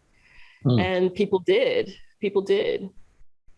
And we still have the exit chat log. Like when people left the exhibit, we asked them what they thought to type something in. And so we still have people's reactions to what they saw and everything.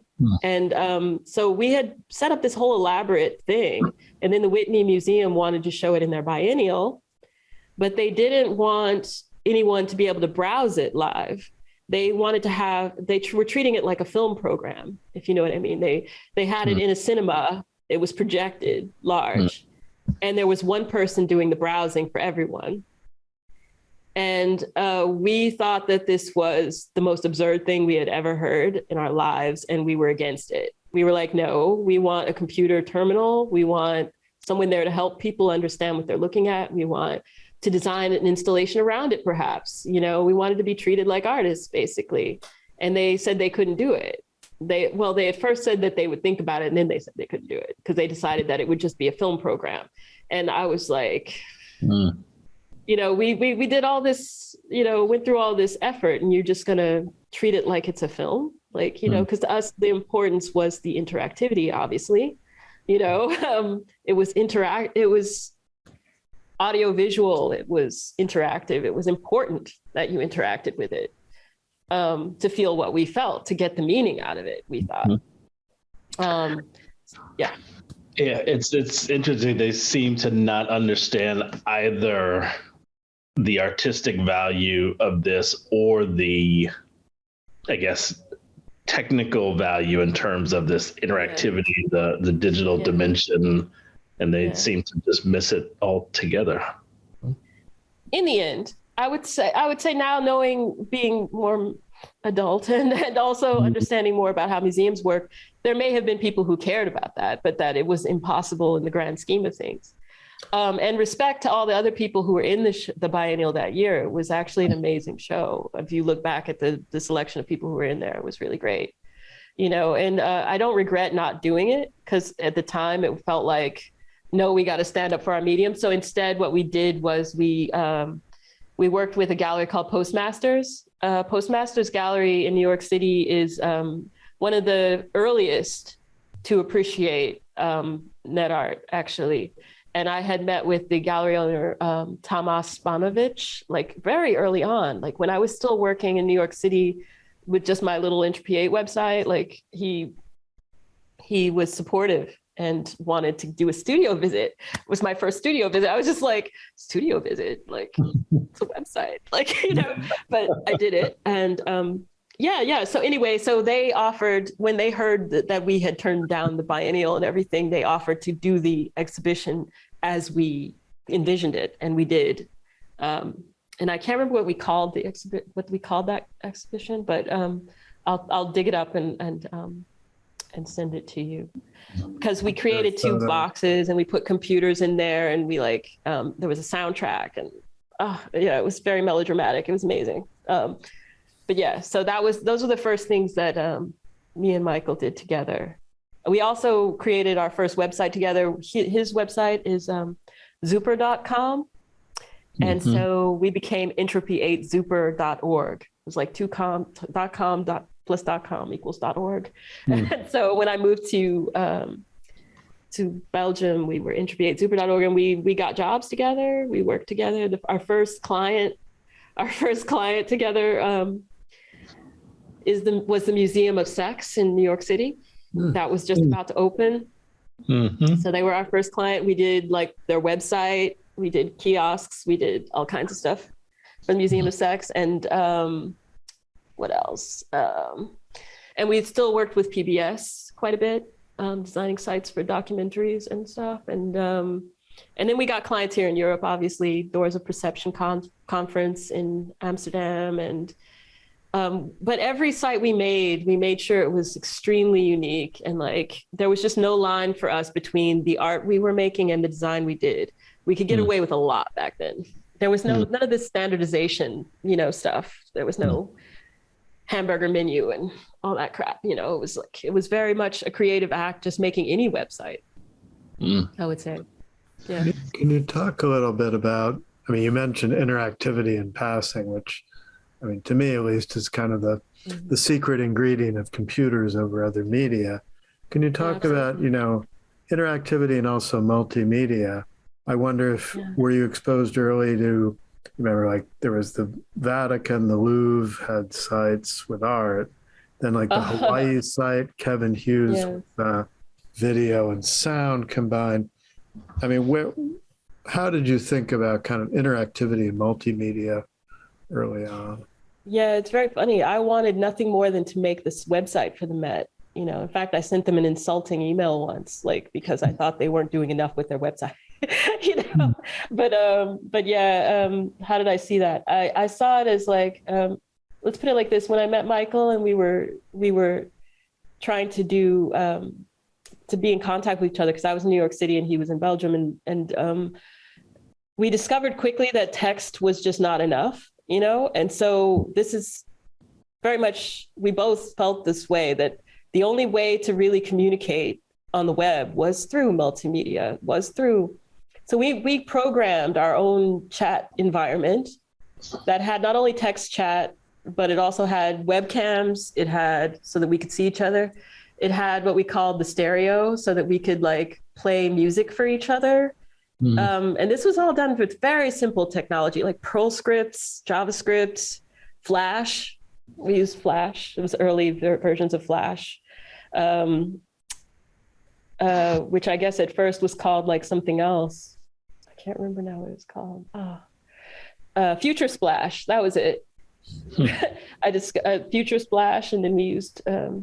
Ultimately, this is where it went. But at first it was just there was no MP3 or anything. We were playing WAV files. We were uploading files for each other. We were to me, this was it's always been that way. Very important. As soon as it was possible to make multimedia happen online, I was very interested in that, and definitely after I met Michael, it was sort of our claim to fame. One of the reasons I fell in love with him was his JavaScript library that he called cross-browser.js or something. I can't remember, but I was so seduced by his JavaScript library, to be honest, because it could do anything. He had programmed this library that you could just call functions and make animations happen, and sounds on rollover from Flash movies, and it was just so mysterious to me how he was programming things, that I fell in love with that. Even basically I fell in love with him because of his programming skills, and had to meet him. I was just this is going to be we have to make stuff together. This is that was all because of multimedia. Sorry. How long did you were you in touch before you met in person? Not long. I think we met in February, and I was living in Belgium by May. Okay. So it all happened very quickly. But it was just, important. We both had the same priorities when it came to what we thought about artistically, I guess, And so we both saw art and technology as being one thing and wanted to make things together, basically.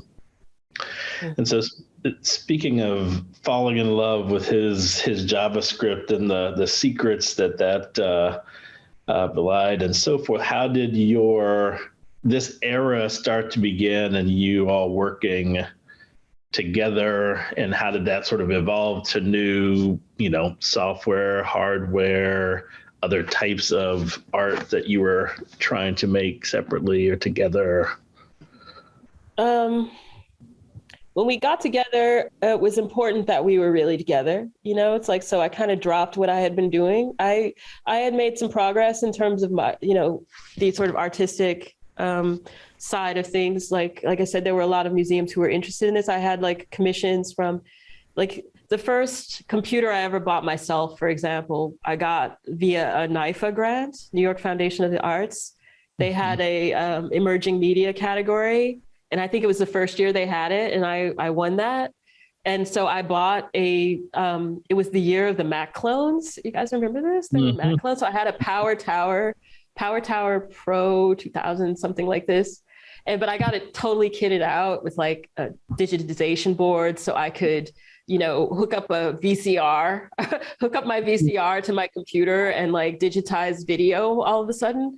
It was just like, wow. I bought a video camera, an early compact, one of the ones that used the micro cassettes, Sony Handycam or something like this, but very compact. Digital one though. Yeah, digital video. And this is when I was still in New York City. And so when Michael and I got together, it was important that we were really together, I guess. And so the last commission that I had from the museum was Walker Art Center. They had Gallery 9. And that was my last solo piece, you might say, was the piece that I made for Gallery 9 of Walker Art Center.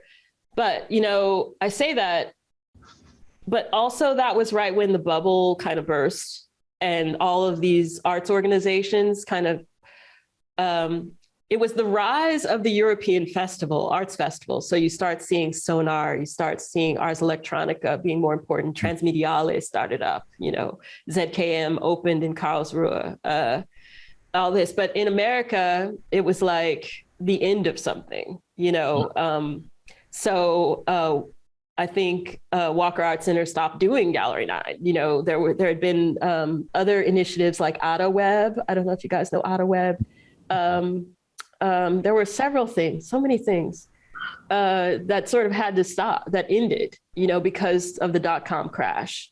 Museums just writ large were no longer interested in what was going on. In 2001, when I was already in Europe, 2001, SF MoMA had a giant show that was called 010101 Art in Technological Times. And the Whitney had one too that I think was called Data something. I'm not going to remember what that one was called. I was not in the Whitney one, but I was in the one for the SF MoMA where they commissioned artists to make net art pieces. And we had a piece, Michael and I had a piece there. And also we won a prize from the SF MoMA, that's right, that year too, which was huge for us. It was the SF MoMA Webby Prize. They only gave it once. It was money from an anonymous donor. We received the award during the Webbies, and I will send you this video of our acceptance speech because, the Webbies, they have you have to say 5 words or something. But we basically got up there and just kissed for 5 minutes or something. And there's video, there just happened to be video of that a friend sent to me. And otherwise I would have no documentation or proof that I had done this. But that was a real highlight. You'll see the video and you'll understand why. And so, but that prize that we won from the SF MoMA and then the subsequent exhibition commission piece was really important to us because we had never had any money as a couple. And so it was really, it was a big prize. It was like $35,000, and so we were finally able to buy furniture. basically. Important. And yeah. But it was important also because SF MoMA flew us out to, because of course they're going to give away a prize and have this exhibition of commissioned work. And then they wanted the artists to be on a round table. And we got up there and said some rather outrageous things about what museum quality artwork means and our view of what it meant to be making digital art today and stuff like that, which was really quite, we were really, really adamant and revolutionary about it. We were still of the mind that it was possible to survive as an artist without all this stuff, without galleries and museums and all that stuff, we still hadn't changed our mind about that yet, and so it was a real moment. And then it just kind of went off a cliff, when after the .com bubble burst and all that, it was like, it didn't make a difference in our lives so much because I wasn't in New York City anymore. And I had already sort of transitioned to working in this collaborative of myself and Michael, and we had our clients and stuff like that. But we saw the writing on the wall around 2002, I mean, a year later, we were just sort of, after being, art on the internet, we were sort of like, no, that's not what we see happening at all. What we see happening is this homogenization. I mean, okay, so getting into another era here. And I'll say that I was on LiveJournal from the beginning. LiveJournal was like a big part of my life for a long time. But LiveJournal was not a blog. LiveJournal was a community where I met, again, dear friends that I still have to this day. Like you just really connected with people on a different level on something like LiveJournal than you did in what became Blogger and all that. I hated blogs from day one. I was like, this is the wrong way, But even before that, you had stuff like MySpace, which I also hated. Everything that started to become more populist, I was against. And I was like, no, I do not. No, and so I, when I saw blogs, and I knew one of these people who invented the blog, so to speak. He didn't really invent it, but Derek Powazek, you've got to talk to him. If you haven't talked to Derek, I will send you his information because he had many important sort of early experiments in writing and art and design. One was called The Fray. If you don't know about The Fray, you've got to know about The Fray. Okay. But he worked on blogging software that eventually became Blogger, I think, because, and he felt like it gave people a chance to publish because he was very into publishing. I might have it wrong, but I know he was involved. Okay. It was just a long time ago. At any rate, you still should talk to Derek though, if he'll talk to you. Because he's jaded. He's very jaded at this point about this whole period of time. But because and for reasons that I'm going to say, like that led me to leave the web, honestly, because when I saw like LiveJournal was one thing, and I needed LiveJournal because I moved to a whole other country where I didn't know the language and I didn't know anybody. And LiveJournal was like a lifeline to like the familiar, people who spoke English, people who I felt had something in common with me, or something. And so, but then when blogs started, I was like, what's the deal with this timeline thing? Like I was against this idea that the web was about linear time and updating and all this. And it hurt me, it hurt me more than the spam hurt me. I mean, it didn't hurt as much as the banner ad. Like I remember when I first started seeing banner ads and and in fact, this was one of the reasons I quit working with advertising agencies was that they were in league with things like DoubleClick and stuff that was early data mining. And I could see that it's like, I didn't know where it was all leading, but I was very much against this linearization, this idea of push media, this idea of banner ads and data collection and, just all these kinds of things.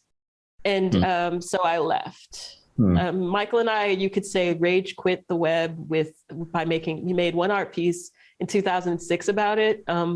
But it was like, we just did not want to be a part of the Facebookification of the internet, turning it into a giant shopping mall, the fact that this is where I start ranting, okay? We're entering the ranting era, my ranting era.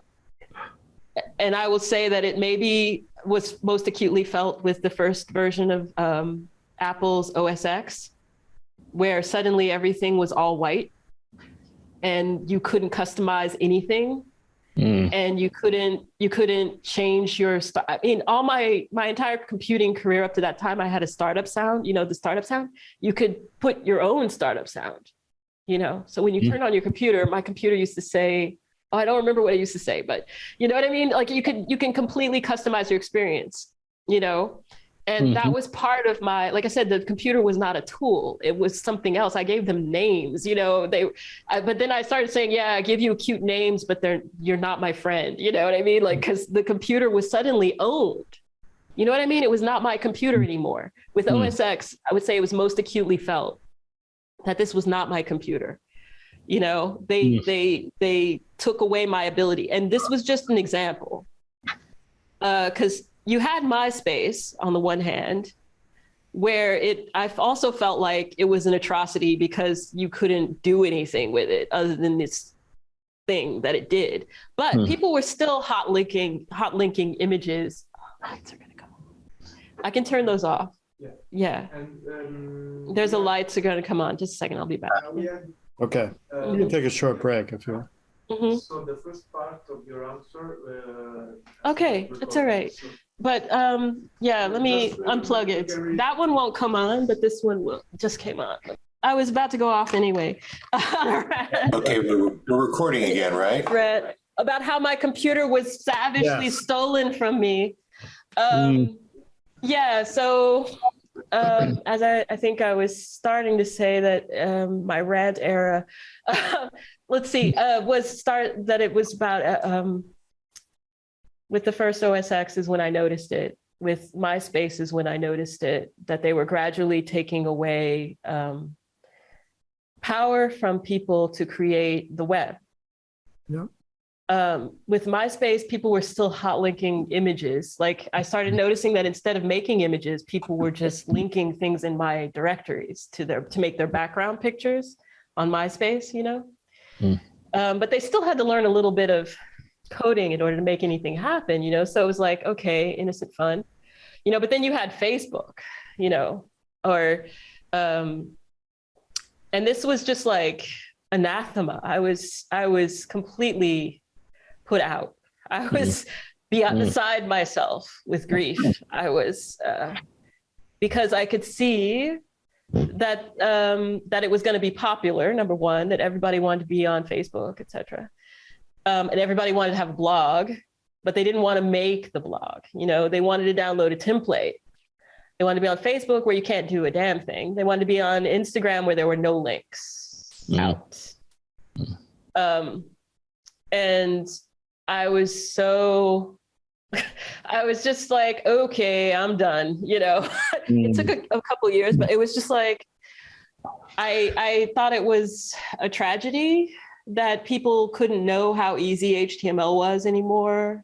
That, even things like, and I think it was around this time, you had something called a page validator, like HTML validation or some tools or something. And I was like, it sounded like fascist like speak, like vocabulary of validation, because before this, you have to understand there was nothing wrong you could do in a browser. If it ran, it ran. If it crashed the browser, more is better, It was about this synchronization, this creative act, this creation of what I felt was a place, a place where you met people and, you had a life and, all this stuff.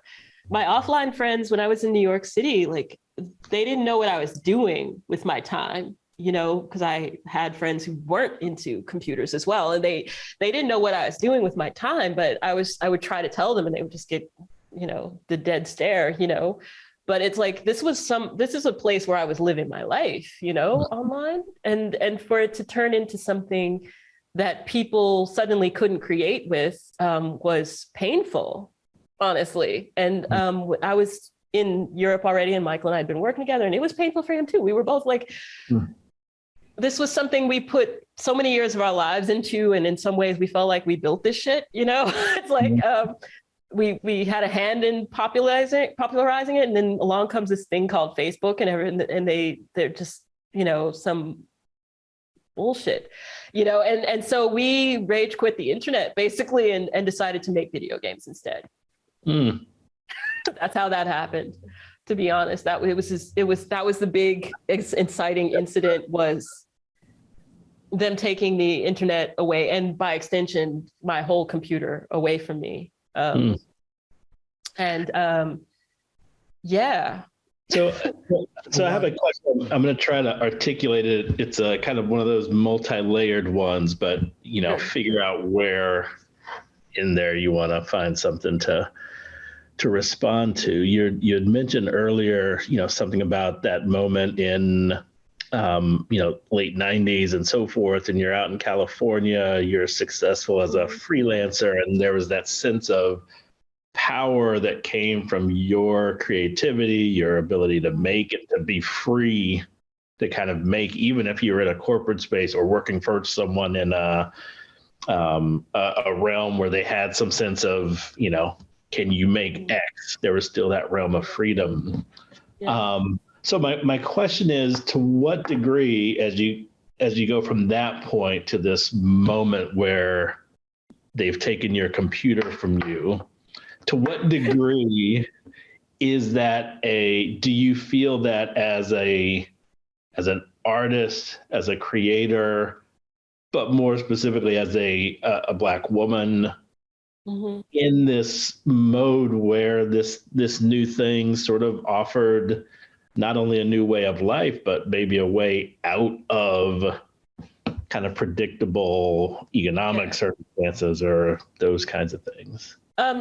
Okay, there's a couple of ways I'm going to attack this. First of all, it wasn't just taking my computer away. That's one way of putting it, but it was a bigger issue also. For example, we made a website for the Brooklyn Academy of Music. We also went and performed at the Brooklyn Academy of Music with a piece that we had made called Wirefire, which was a live performance. It was kind of like a VJ set, but like people could connect online. So it was like a live online performance that we performed for like 9 years or something. And we did this at the Brooklyn Academy of Music. Brooklyn Academy of Music had a whole art and technology thing. They had revived experiments in art and technology, the EAT lab, at Brooklyn Academy of Music, or like some thing involving Bell Labs kind of thing. Like, it was a big deal. And you can no longer find any information about this stuff. Like, all the things, these initiatives that were going on at that time just disappeared. You know, so when I say taking my computer away from me, I'm talking about a huge cultural death, you know. I'm talking about like an erasure of like an entire cultural moment, you know. And oh, sorry. Yeah, please. No, I was just going to say we're collecting around computer music, so I'll ask you separately about some of that offline. Yeah, sure. But can you fill in, though? You were performing music. What music were you doing? It wasn't exactly performing music. It was a performance. It was an audiovisual performance. So Michael and I had built, I'll send you this, the URL is still there. It was called Wirefire. And we had built, it grew out of that interface I talked to you about that we made to chat with one another long distance. But it became this whole thing that was built in Flash, where we would feed it music and sound and images and movies and all kinds of things. And then he could be anywhere and I could be anywhere, and we would sort of play together and do this kind of grand operatic collage, audiovisual collage things that other people online could come on Thursday. We did this every Thursday online at midnight in Belgium. people would just come and we would do this performance. And so people saw this, of course, and we got invited to do the thing at the Brooklyn Academy of Music because they had a program for this. They had a whole program that was around art and technology. You know, it's like, ask someone at the Brooklyn Academy of Music now what that was. They won't know. I've talked to Wayne Ashley, who you should talk to. Wayne Ashley, who was the one who ran this. He now has a studio called Future Perfect. And he will tell you at length the amount of forgetting that happened institutionally during that time. And so I'd say that it's mostly as an artist that I feel, start feeling the betrayal at that moment, because I saw how it destroyed the culture that had been there. And I saw how artists who had been working online now suddenly had to go back to the traditional gallery system, now suddenly had to, instead of perhaps making something with code generative art or something like that, now suddenly found themselves as video artists, perhaps. Or maybe they had to go work for the corporations. They had to go work for Google. They worked, I mean, there was advantages to that, obviously, but at the same time, these were people who had careers, you know, and now they're sort of just, you know, Google's R&D, you know what I mean? It's like, so this is where my outrage comes from. It's like, you know, to me, there was no greater tragedy than that, you know, and I wasn't going to sit around and watch it happen and be a part of it in some way like that. I didn't want to work for Nike anymore, you know. I mean, I never worked for Nike, but I didn't want to work for Nike. I didn't want to just make visuals for a brand and make content, you know what I mean? It's like before that, we may have been making websites for companies, but they were very much part of our vision. And that seemed to be something that was closed down with this sort of era of templated websites and expectations about what the navigation was going to be and all this other stuff. We were just like, it's not interesting, you know?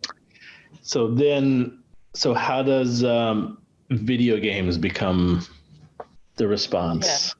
Right. So we had started, we had been playing video games really seriously only on the weekends. And you could still rent video games back then at video stores and stuff. And so we were playing some game on our PlayStation and we looked at it and suddenly we just sort of light bulb moment, like, why don't we, this is interactive and this is art. You know, why don't we make a video game? Let's make a video game, you know? And so we started looking at it. And there were other artists who were working with video game technology. Primarily, they were making mods of existing games, Quake and whatnot.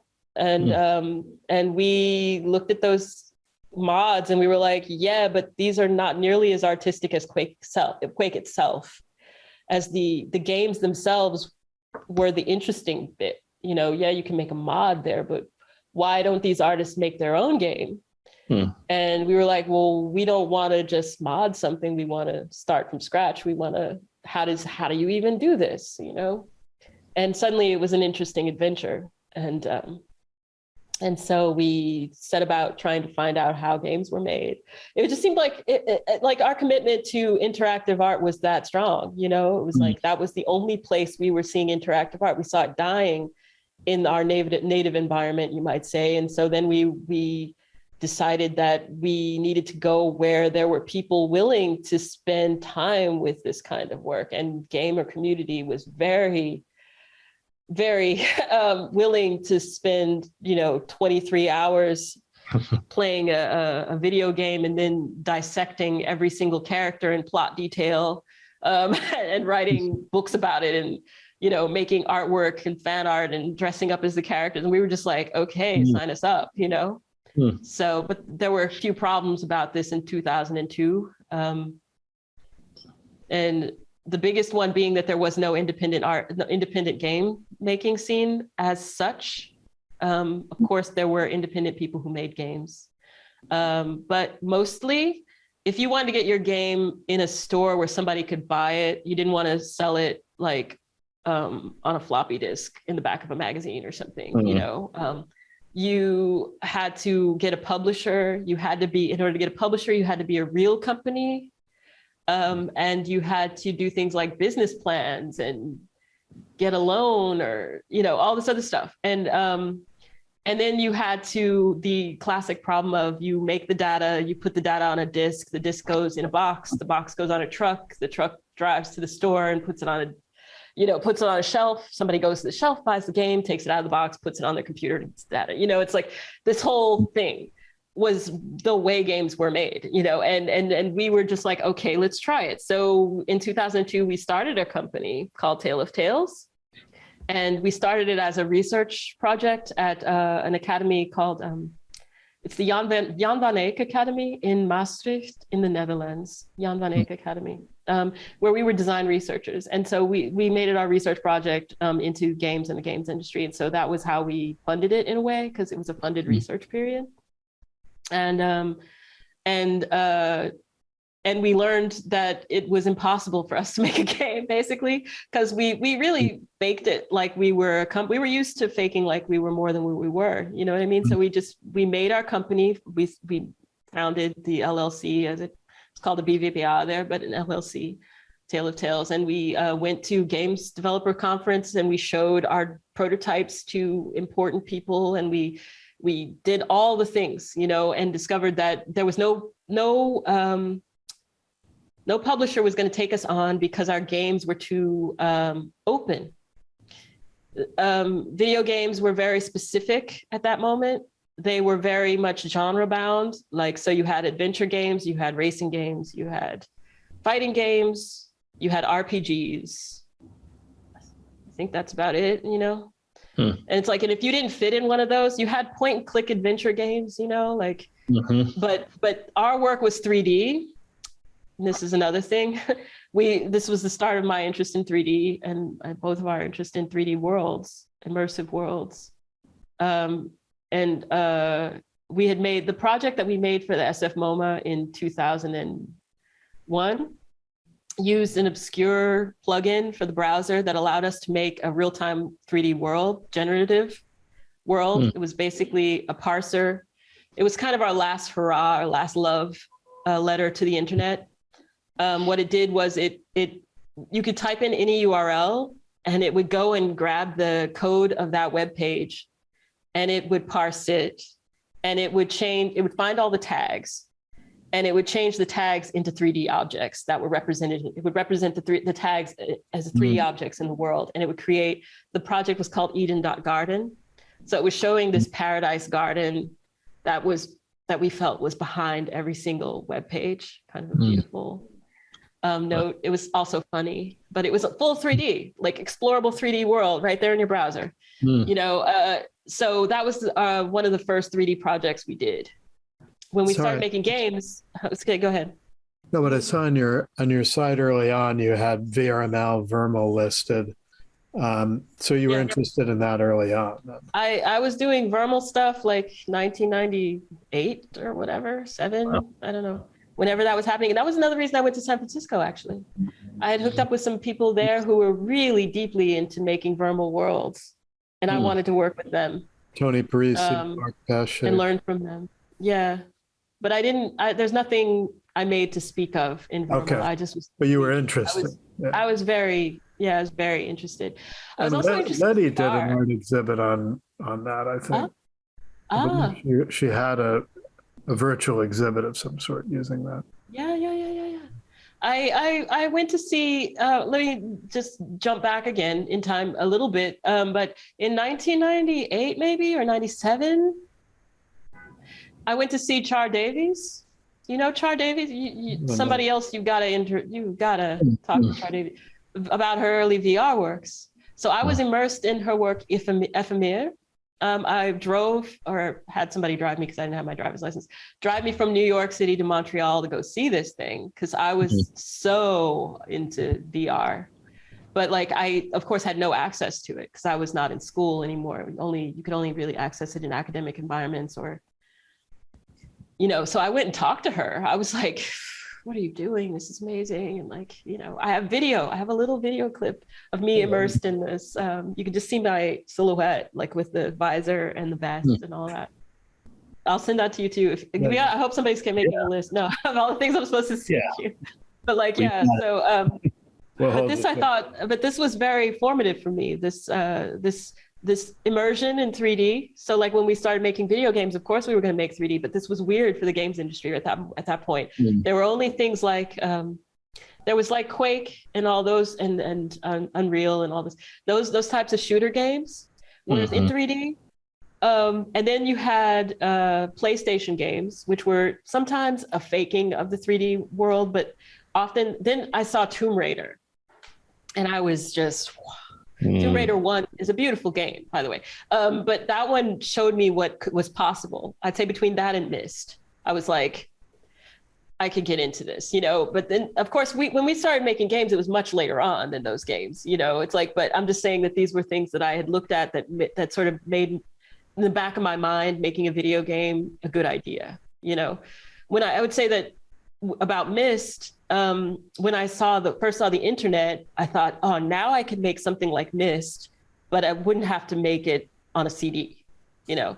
To me, the internet was a way to make these kinds of deep, immersive experiences where people could just connect anywhere. So when I started making video games, when we started getting into video games, it was sort of disappointing to me that there was no way to distribute them digitally.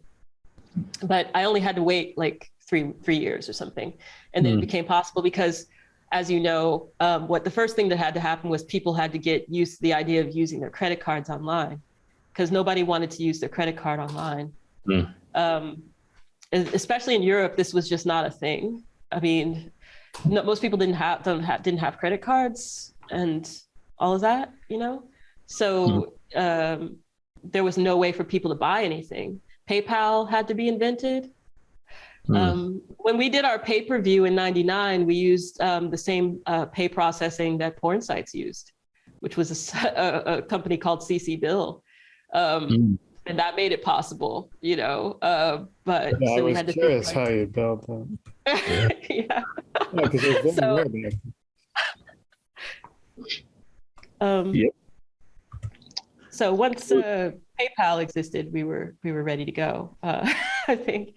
So that took until like 2005, and then it became a whole movement. Really, around 2005 is when you started noticing that independent game development was becoming very important, and we were right there, like trying to push it, you might say, going to the Game Developers Conference and meeting other independent game developers, starting little associations with one another, you know, to try and support each other.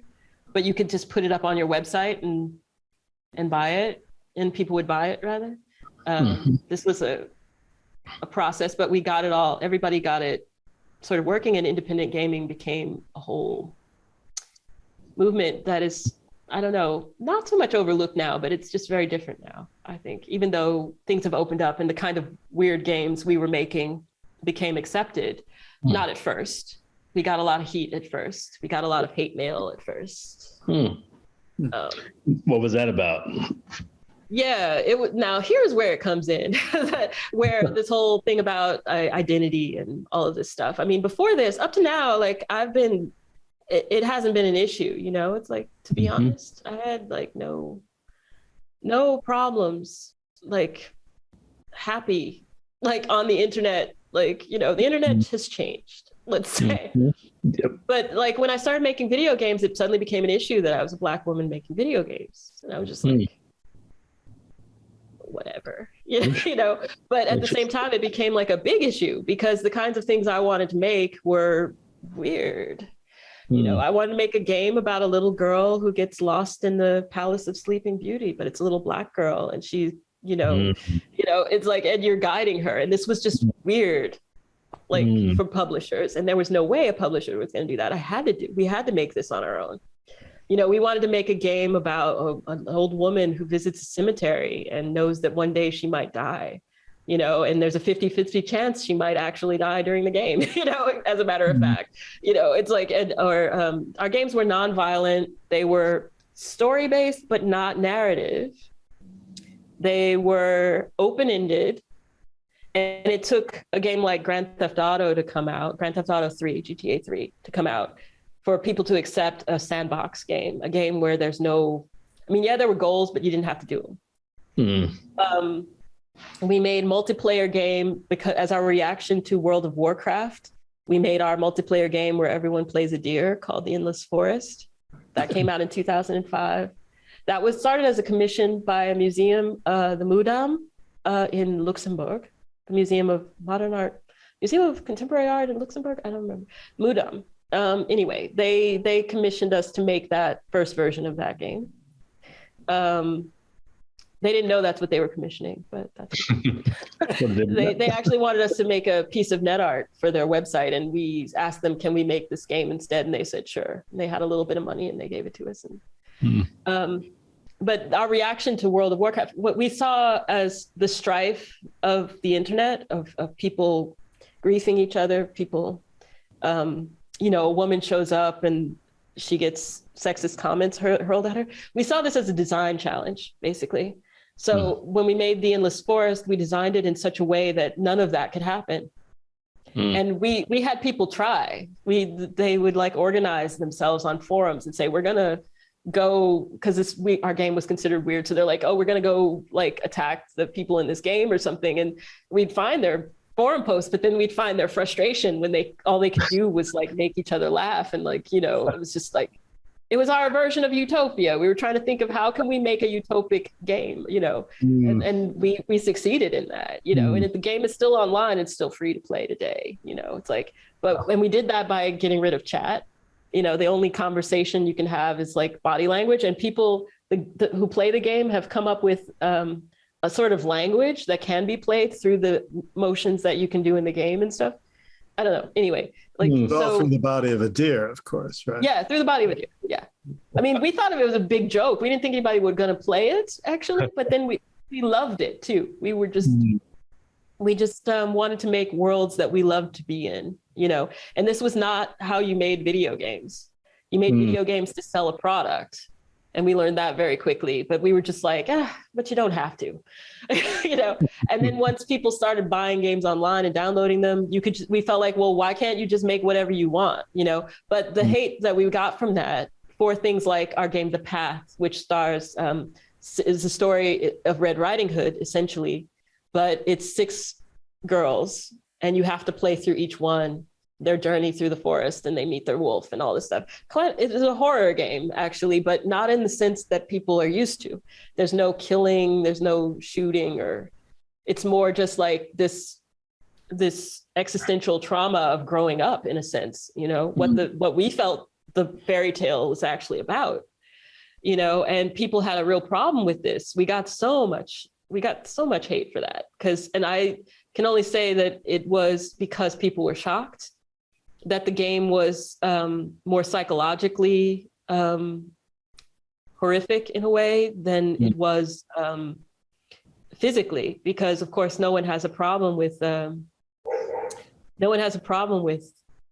violence in games until you show them what violence really is, you know.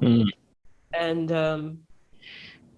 yeah, so I said that, and that went all through our career in games, you know, up to the point where the last game we made, Sunset, about a Black woman in the 70s who leaves the United States looking for a better life in South America, but ends up in a military coup, and but she's just a housekeeper, and she ends up ending the war through her actions. And that was the last statement we had to make about video games. And that was in 2015. That was our last video game. And that was our mic drop moment. We were just like, okay, I have nothing more to say about anything artistically through the medium of the commercial video game as such. Yeah, but I think our games were important at the time towards being a part of that movement of people who are trying to change people's attitudes about who plays games and why they play them. And, what can be the content of a video game, which now seems like you could possibly make a game about anything, but at the time it really felt like a revolutionary act, just making a game about a little girl, like, or about you know, about subject matter that maybe people normally don't make games about, you know. And we had a games festival that we ran with the Cologne Games Lab in Cologne, Germany. We did 3, it was like every other year. So 2011, 2013, 2015, it was called the Not Games Fest. And it happened at the same moment as the largest game festival in Germany, which is Gamescom. Huge games festival, happens every year, giant. And so we had our alternative festival that people would come to, and it was sort of like showing alternative games and sort of more chill environment. And yeah, so we did our best. We did our best for the poetry of the medium. We felt like real-time media, real-time 3D was a poetic medium. And we wanted people to see the beauty of that. And underneath that you can do anything with your computer. Again, we were like, you're making games, but like, why are you stuck to this? Games are ancient, but video games are not games. Video games are video games. And you can do anything the computer can do, you can do in a video game. You know what I mean? Any subject you can think of, you can make that game about. Because to us, we weren't tied to this notion of games. We were tied to the notion of interactive art. And that was quite something else. And so it seems like the video games where you're way back in and reconciling maybe what drove you away from the web. Yes, connecting point back to. Absolutely. But then you sort of got disillusioned with them too. Yeah, but that took 13 years. You know. I want to, if I can, move to a question that has to be my final one because I've got to sign off. Okay. But moves the story on a little bit more. And for me, it's maybe more of a happy question, which is, how did you end up in one of my favorite and increasingly favorite cities in Rome? How did you, what took you there? Well, that's after we stopped making games, we didn't know what to do with ourselves. So we just started doing arts residencies. We wanted to be at home as little as possible. We were just like, we're going to figure out where we want to go and go there. But like, I was in love with Rome, with being in Rome already, because we came here in 2006. Started coming here in 2006, just on our honeymoon, you know. And then we kept coming back for like vacations, like everybody does, you know, vacation. And then we got a residency here via the Ministry of Culture of Belgium. So we were at the Belgian Academy for 5 months. And at these academies, you get a free apartment, you know, you're sort of just in Rome for 5 months, you know. And after coming here at every given opportunity, it was interesting to finally live here. And then at the end of the 5 months, we couldn't understand why we were leaving, because we felt so at home by that time that we had gotten used to the chaos and everything, and decided that it suited us, I guess. And so we went back to Belgium then, and then I started teaching, and because we had to make our way somehow. But then we just kind of, I got a prize for being, what is it, the Künstlerinnenpreis, which is like the female artist prize of the Nordrhein-Westphalia or something in Germany, which came with some money. And so I took that money and I said, we're moving to Rome. And so we did.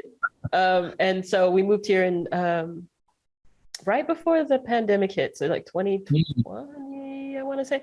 I don't remember what year it was exactly. What is time anymore? But like we moved here in September, and we had like 4 months of absolute happiness, and then got locked down hard and had to stay inside for 2 years, which was you can imagine, kind of a mess. 200 meters from your apartment, you could own something. Yeah, we were allowed to walk around the neighborhood, but luckily this neighborhood is very interesting, you know, right next to St. Peter's Square, and Castel Sant'Angelo is right there. We just couldn't cross the bridge, you know. You could walk around, but you couldn't really leave, if you know what I mean. So so that was a bit strange, and we're only now really coming out of that for real. Like the city, I'd say, is now back to normal, whatever normal is in Rome. But it's a great place, and I've been obsessed with it for a long time, I guess. Yeah. And I love living here. Yeah. Despite its flaws, it's also got, I mean, it's like once you get here, you learn the flaws, I guess, but it's on the whole just amazing, actually. Yeah. Yes, indeed. Indeed. Well, I have to sign off. It has been a pleasure. I know we will talk again. There's and I have a few more if you got the time. Okay. We'll just do these two and then we'll give everyone a break. We'll get out of here. Yeah. I look forward to being in touch again. And thanks so much for taking the time. And no problem. Thank you. All right. Take care, Marc. We'll see you later. Yeah. Bye. Good to meet you. Take care. Bye. Ciao. So I saw your more recent 3D sculpture. I mean, you sort of came full circle. I mean, you were talking about using, trying to figure out how to combine sculpture and computers back when you were in school. But I guess you 3D printing. Well, I figured that out over time. Like, I mean, as much as I complain about how computing has changed, like there's been a lot of great things as well, like the open source movement, open source software, the fact that you can find all these scripts on GitHub, etc., Google Colabs and all that, notebooks and everything everywhere. It's like, I'm just saying that like somehow I ended up back on the web. Now I make my work exclusively. It's either in the physical space or it's online, so I'm a net artist again. And I'd say that what's made that possible has been the fact, not the computer itself, which I'd say I still don't see it as a tool only strictly. It's still more than that to me, but at the same time, that web technology has become something a bit more liquid. Like it's not just HTML, there's also more you can do with CSS, more you can do with JavaScript, more that you can do with 3D, I'd say that 3JS is an amazing library, and you should talk to Mr. Doob. The guy who wrote 3JS, if you haven't talked to him already, again, someone you should talk to, because I'd say everyone owes him a debt, because he makes 3D online, or that script. I'm sure it's many people working on it, but that 3JS is a library that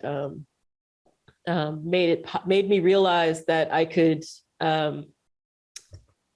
translate the things that I have been doing in 3D to something that could be online again. And I would say between that and 3D printing in general, when I made my first 3D print from a character that I had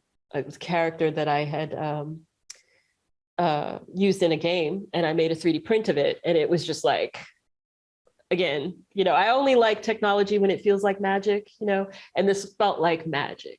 Like I can hold this thing that was in the computer and felt real enough to me inside the machine. But like now when I have it outside, and hold it in my hand, it was love, So between, I'd say those two things, the ability of easily executing digital environments, 3D environments in a browser, and the 3D printer led me back to sculpture, and also led me back to the web, so to speak, which I'm pretty committed to now. But it's like I don't feel as emotional about it now as I used to, I guess. It's like I let the web be the web, and my art is my art. And I lost my speaker, my thing here. So I try to find ways to combine all of my interests now, and I don't put all my eggs in one basket, I guess, and I don't trust technology. So I don't need to trust it. I just need to use it. You were burned in your kind of first love with it, but you've come to a more mature. Yeah. Once bitten, twice shy. Yeah. I mean, I remember the 90s, the world was just going to change forever. I mean, I was doing web history, but it's very disappointing to realize it's just going to be absorbed by the world and put into business as usual. But I did want to ask you to go back a little bit to when the trip you took when you met Letty and you saw the people at Net Noir. Yeah, sure. If you could just talk about that experience. She remembers you also bringing out a whole bunch of cameras. She saw a couple of pictures. I was still into in a big photography. Photography was still very important to me. Digital photography was not quite a thing yet. And I was still into darkroom processes, you know? So I had a big 4x5 camera that I took out there. I took a cross country. When I met Letty, it was a cross country trip that I took with my boyfriend.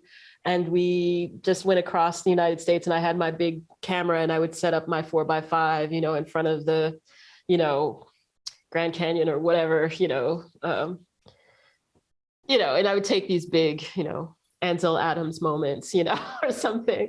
And I took pictures of people I met and different things. And yeah. And what was that? Other than that, on that trip, I don't remember much except that everybody in San Francisco was high rolling, that everybody had a Range Rover and like, you know, and just made $1 million and, you know, I don't know, had some great apartment that I could never afford. And all this stuff. That's all I remember about San Francisco, honestly. But I remember Letty and all her friends, and that was really great it was really a lot of fun. I must say it was so long ago that I don't recall much, except I met Letty several times over the years too, here in Europe as well, and in New York. And did you visited Net Noir, the offices and South Park and all that? Yeah. Talk about, do you remember a sense of excitement or? I do remember a sense of excitement. Yeah. I mean, it was everything everyone was doing felt very important and like it was going to make a difference, you know? And it's like, but I honestly don't remember much about like being there, honestly. It was just such a long time ago. I wish I did remember more about it. I remember more about like just driving around and us eating meals together and going to the park. I don't know. It's like, yeah. Sorry, my memories of that are just way too big. Yeah. That in ways that's maybe more important as the meals and friends. But and in your, I looked at your gray matter thank sculpture. You. But tell me if I thought there, maybe it's just because I know you're in Rome, you know, it seemed like there's some classical influence. You had some references in the, but I mean, you're obviously in a city where sculpture's very important. Yeah, but I mean, my sculpture's always been this way. You know, I've always kind of borrowed a bit, like aesthetically. I think that's just my aesthetic, you know, it's like my language, my visual language, sculptural language. Always was in conversation with art history. And now that I'm here, I just have the perfect excuse to just not be ashamed of that, you know? So it definitely is all in there, you know? The love of interactivity, the love of classical art, or more Baroque art, really. Like the web, like everything. That show really was about a lot of like all of my interests at once. I would say that this happened in a way, this was my online statement, and my offline statement was my first solo show that I had at a gallery called Bitforms in New York City. That happened during lockdown, which was a fun experience, let me tell you. Creating all these sculptures in my apartment and like shipping them to New York City, and then not being able to go to my opening and doing it all digitally, which actually I felt like I had been training for that my whole life. Like it made perfect sense. Of course I will do my opening digitally, you know, and I led people around the exhibit. But that exhibition was also me trying to put everything together again. So that exhibition had webcam footage of me in 1999 at my desk with my webcam that I told you about. It had videos of my sketchbooks, me flipping through my sketchbooks. It had the early net artwork that Michael and I had done together. It had our video game, The Endless Forest, and Locke was represented in there. It had my new sculptures. It had AR works, which ultimately became NFTs because of the timing. It had, you know, everything that I was trying to put together, you know, to figure out what it was exactly that I was doing with my life, or had done. Let's say, what have I done, you know, was in that show. And I'd say that Gray Matter was kind of making that same statement, but like just about the how I feel about this digital material of polygons, the 3D material that I work with, my clay, so to speak, you know, and how I view that, you know, is what I was trying to express in that group of work. No, it's really beautiful. And then the one thing that we usually do, you don't have to do this, but I wanted to ask you, you know, a little bit looking forward, looking back, but we ask, and you can think about if you want to do this, one word of advice to young innovator, entrepreneur, artist. What is the word, and can you tell a story that illustrates why you chose this word? So literally one word. So, you know, people have chosen things from curiosity to Stephen Levy, the journalist, chose truth. But Sandy Lerner of Cisco chose don't, to tell young entrepreneurs not to do things just to be an entrepreneur, do it to solve a real problem in the world. So I'm just saying, it can be anything from your personality. Wow. But think about that for a little bit. I just wanted to ask you, looking, do you have suggestions for, I mean, not in one word, but longer, you know, what suggestions could you offer to young people, particularly artists, people of color, women? And could I offer the word faith? Sure. But in many aspects, I mean, I think that people should just think about that word a little bit, like what it means to have faith in yourself, and faith in technology, faith in,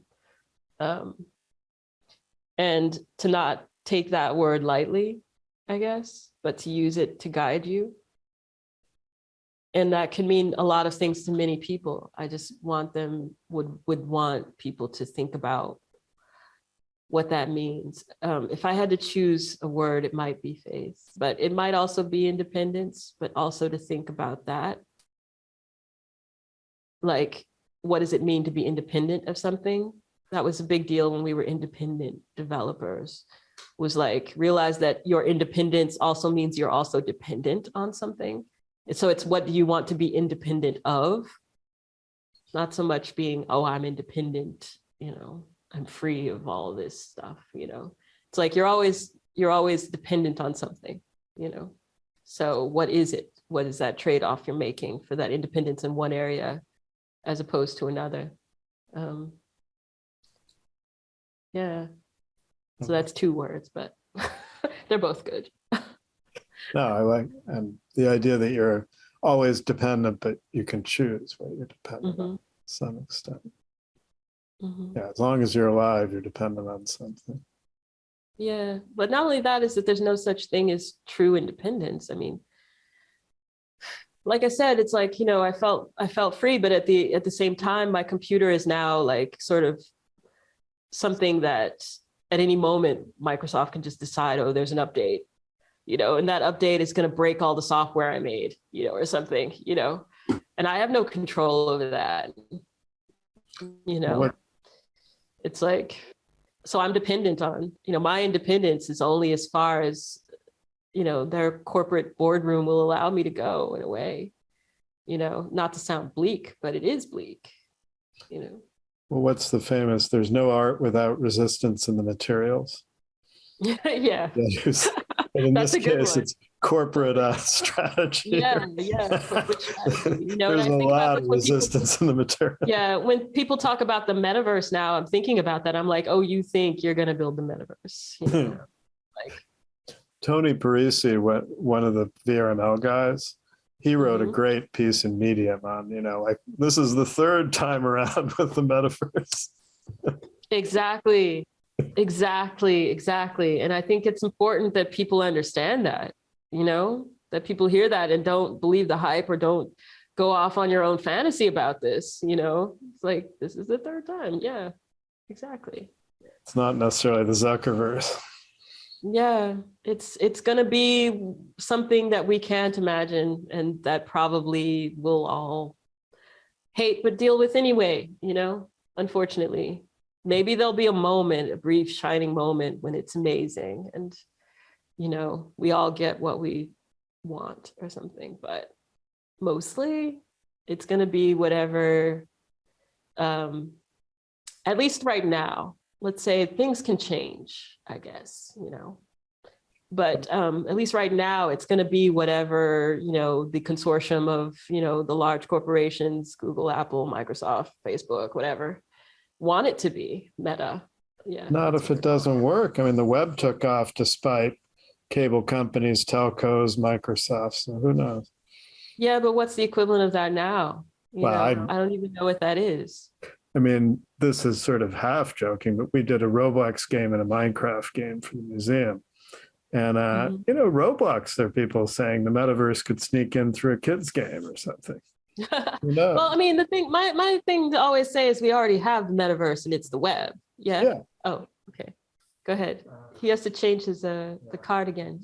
It's okay. We're almost. I did think about for a second. We were talking future. Where do you hope the online world will be in, pick 10, 25 years, whatever you like? What do you fear it will be? And then the same question for net art, gaming. You have another 2 hours. Like, where do I? Okay, what was the first question again? So I think basically, where do you hope X will be in let's say 25 years? Where do you fear? No, but I can stop you right there. I do not make these kinds of predictions. Okay. I don't even have hopes in those things. No, it's all about what I think should exist in the world and finding ways to make those things happen.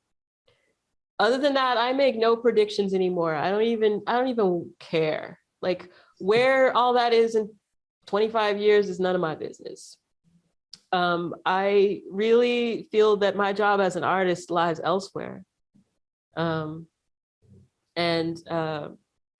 It could evaporate tomorrow and I would still be all right. You know what I mean? It's like, I really feel that the job of the artist is to find ways of helping people through all of this, in small ways, mostly, but, and that can take many forms, and I don't necessarily need a computer to do that.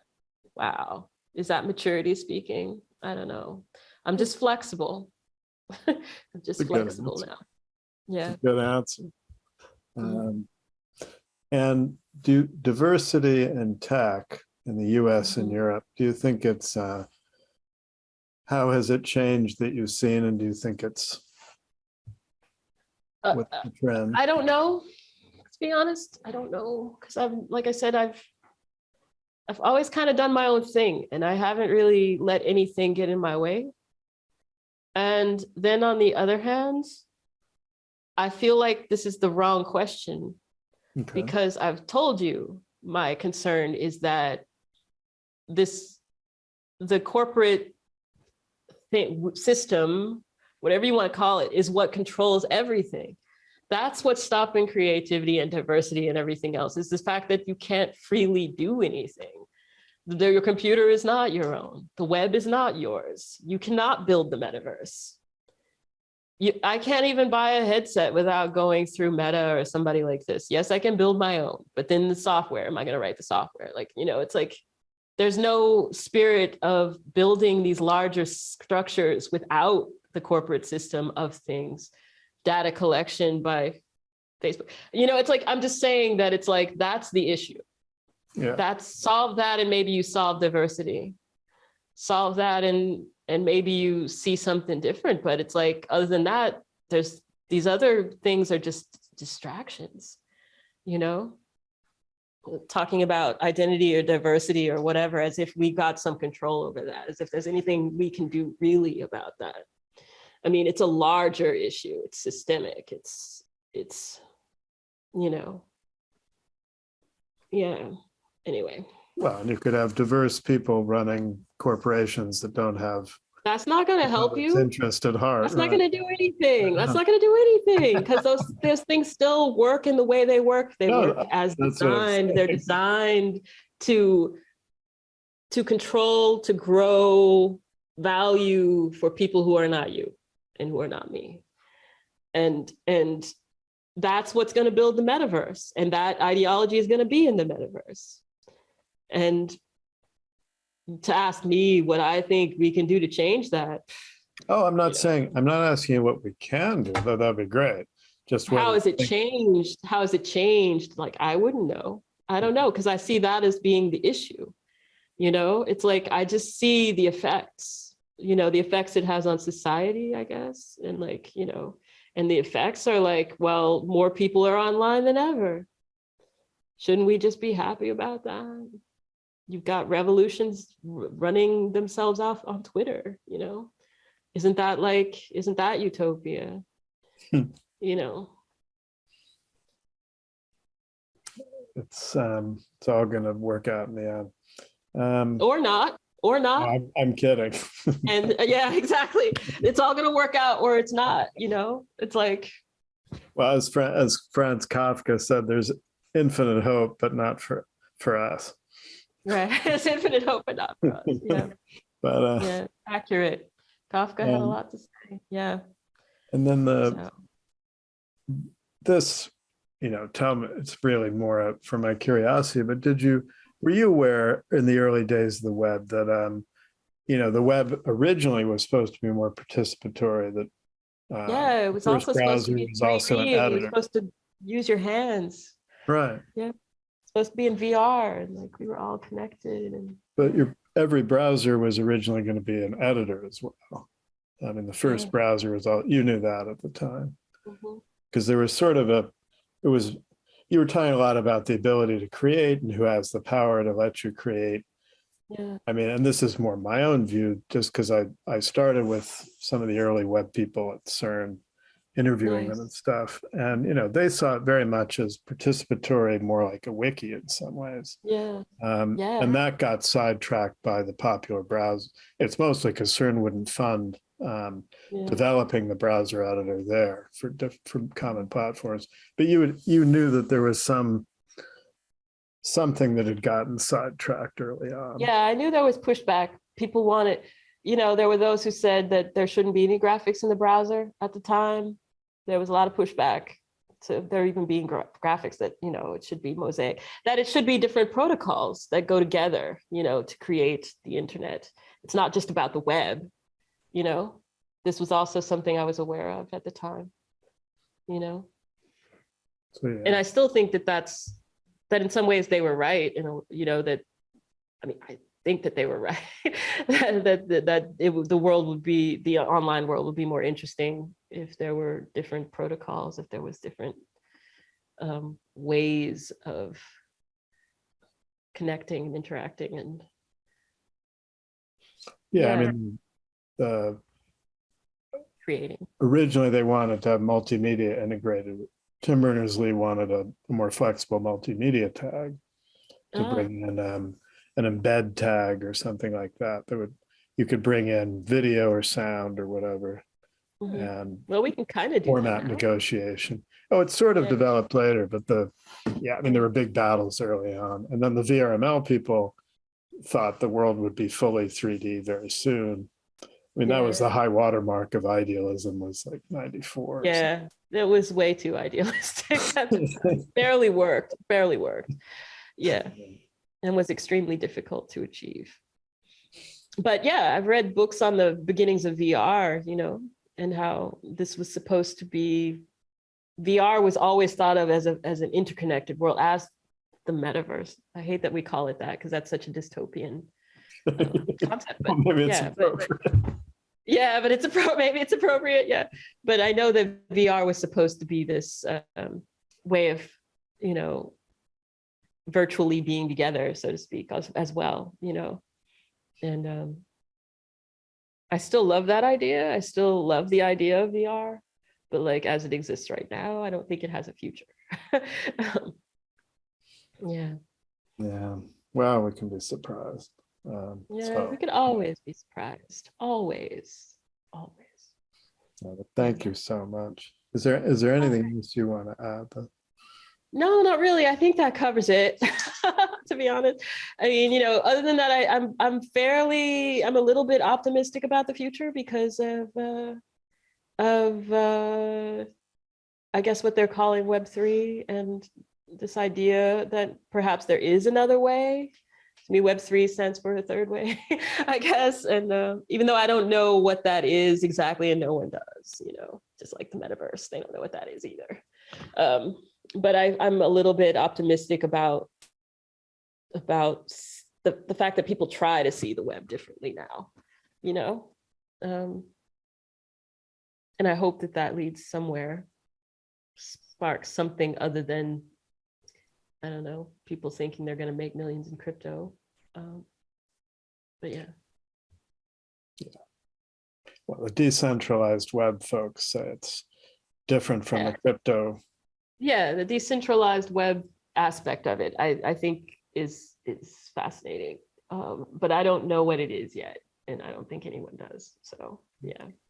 I've been to some of the conferences at the Internet Archive, and I'm still not sure I know what it is. Internet Archive is great, though. Archive is a force for good. Your site is up there, Entropy 8, right? Yeah, it's all there.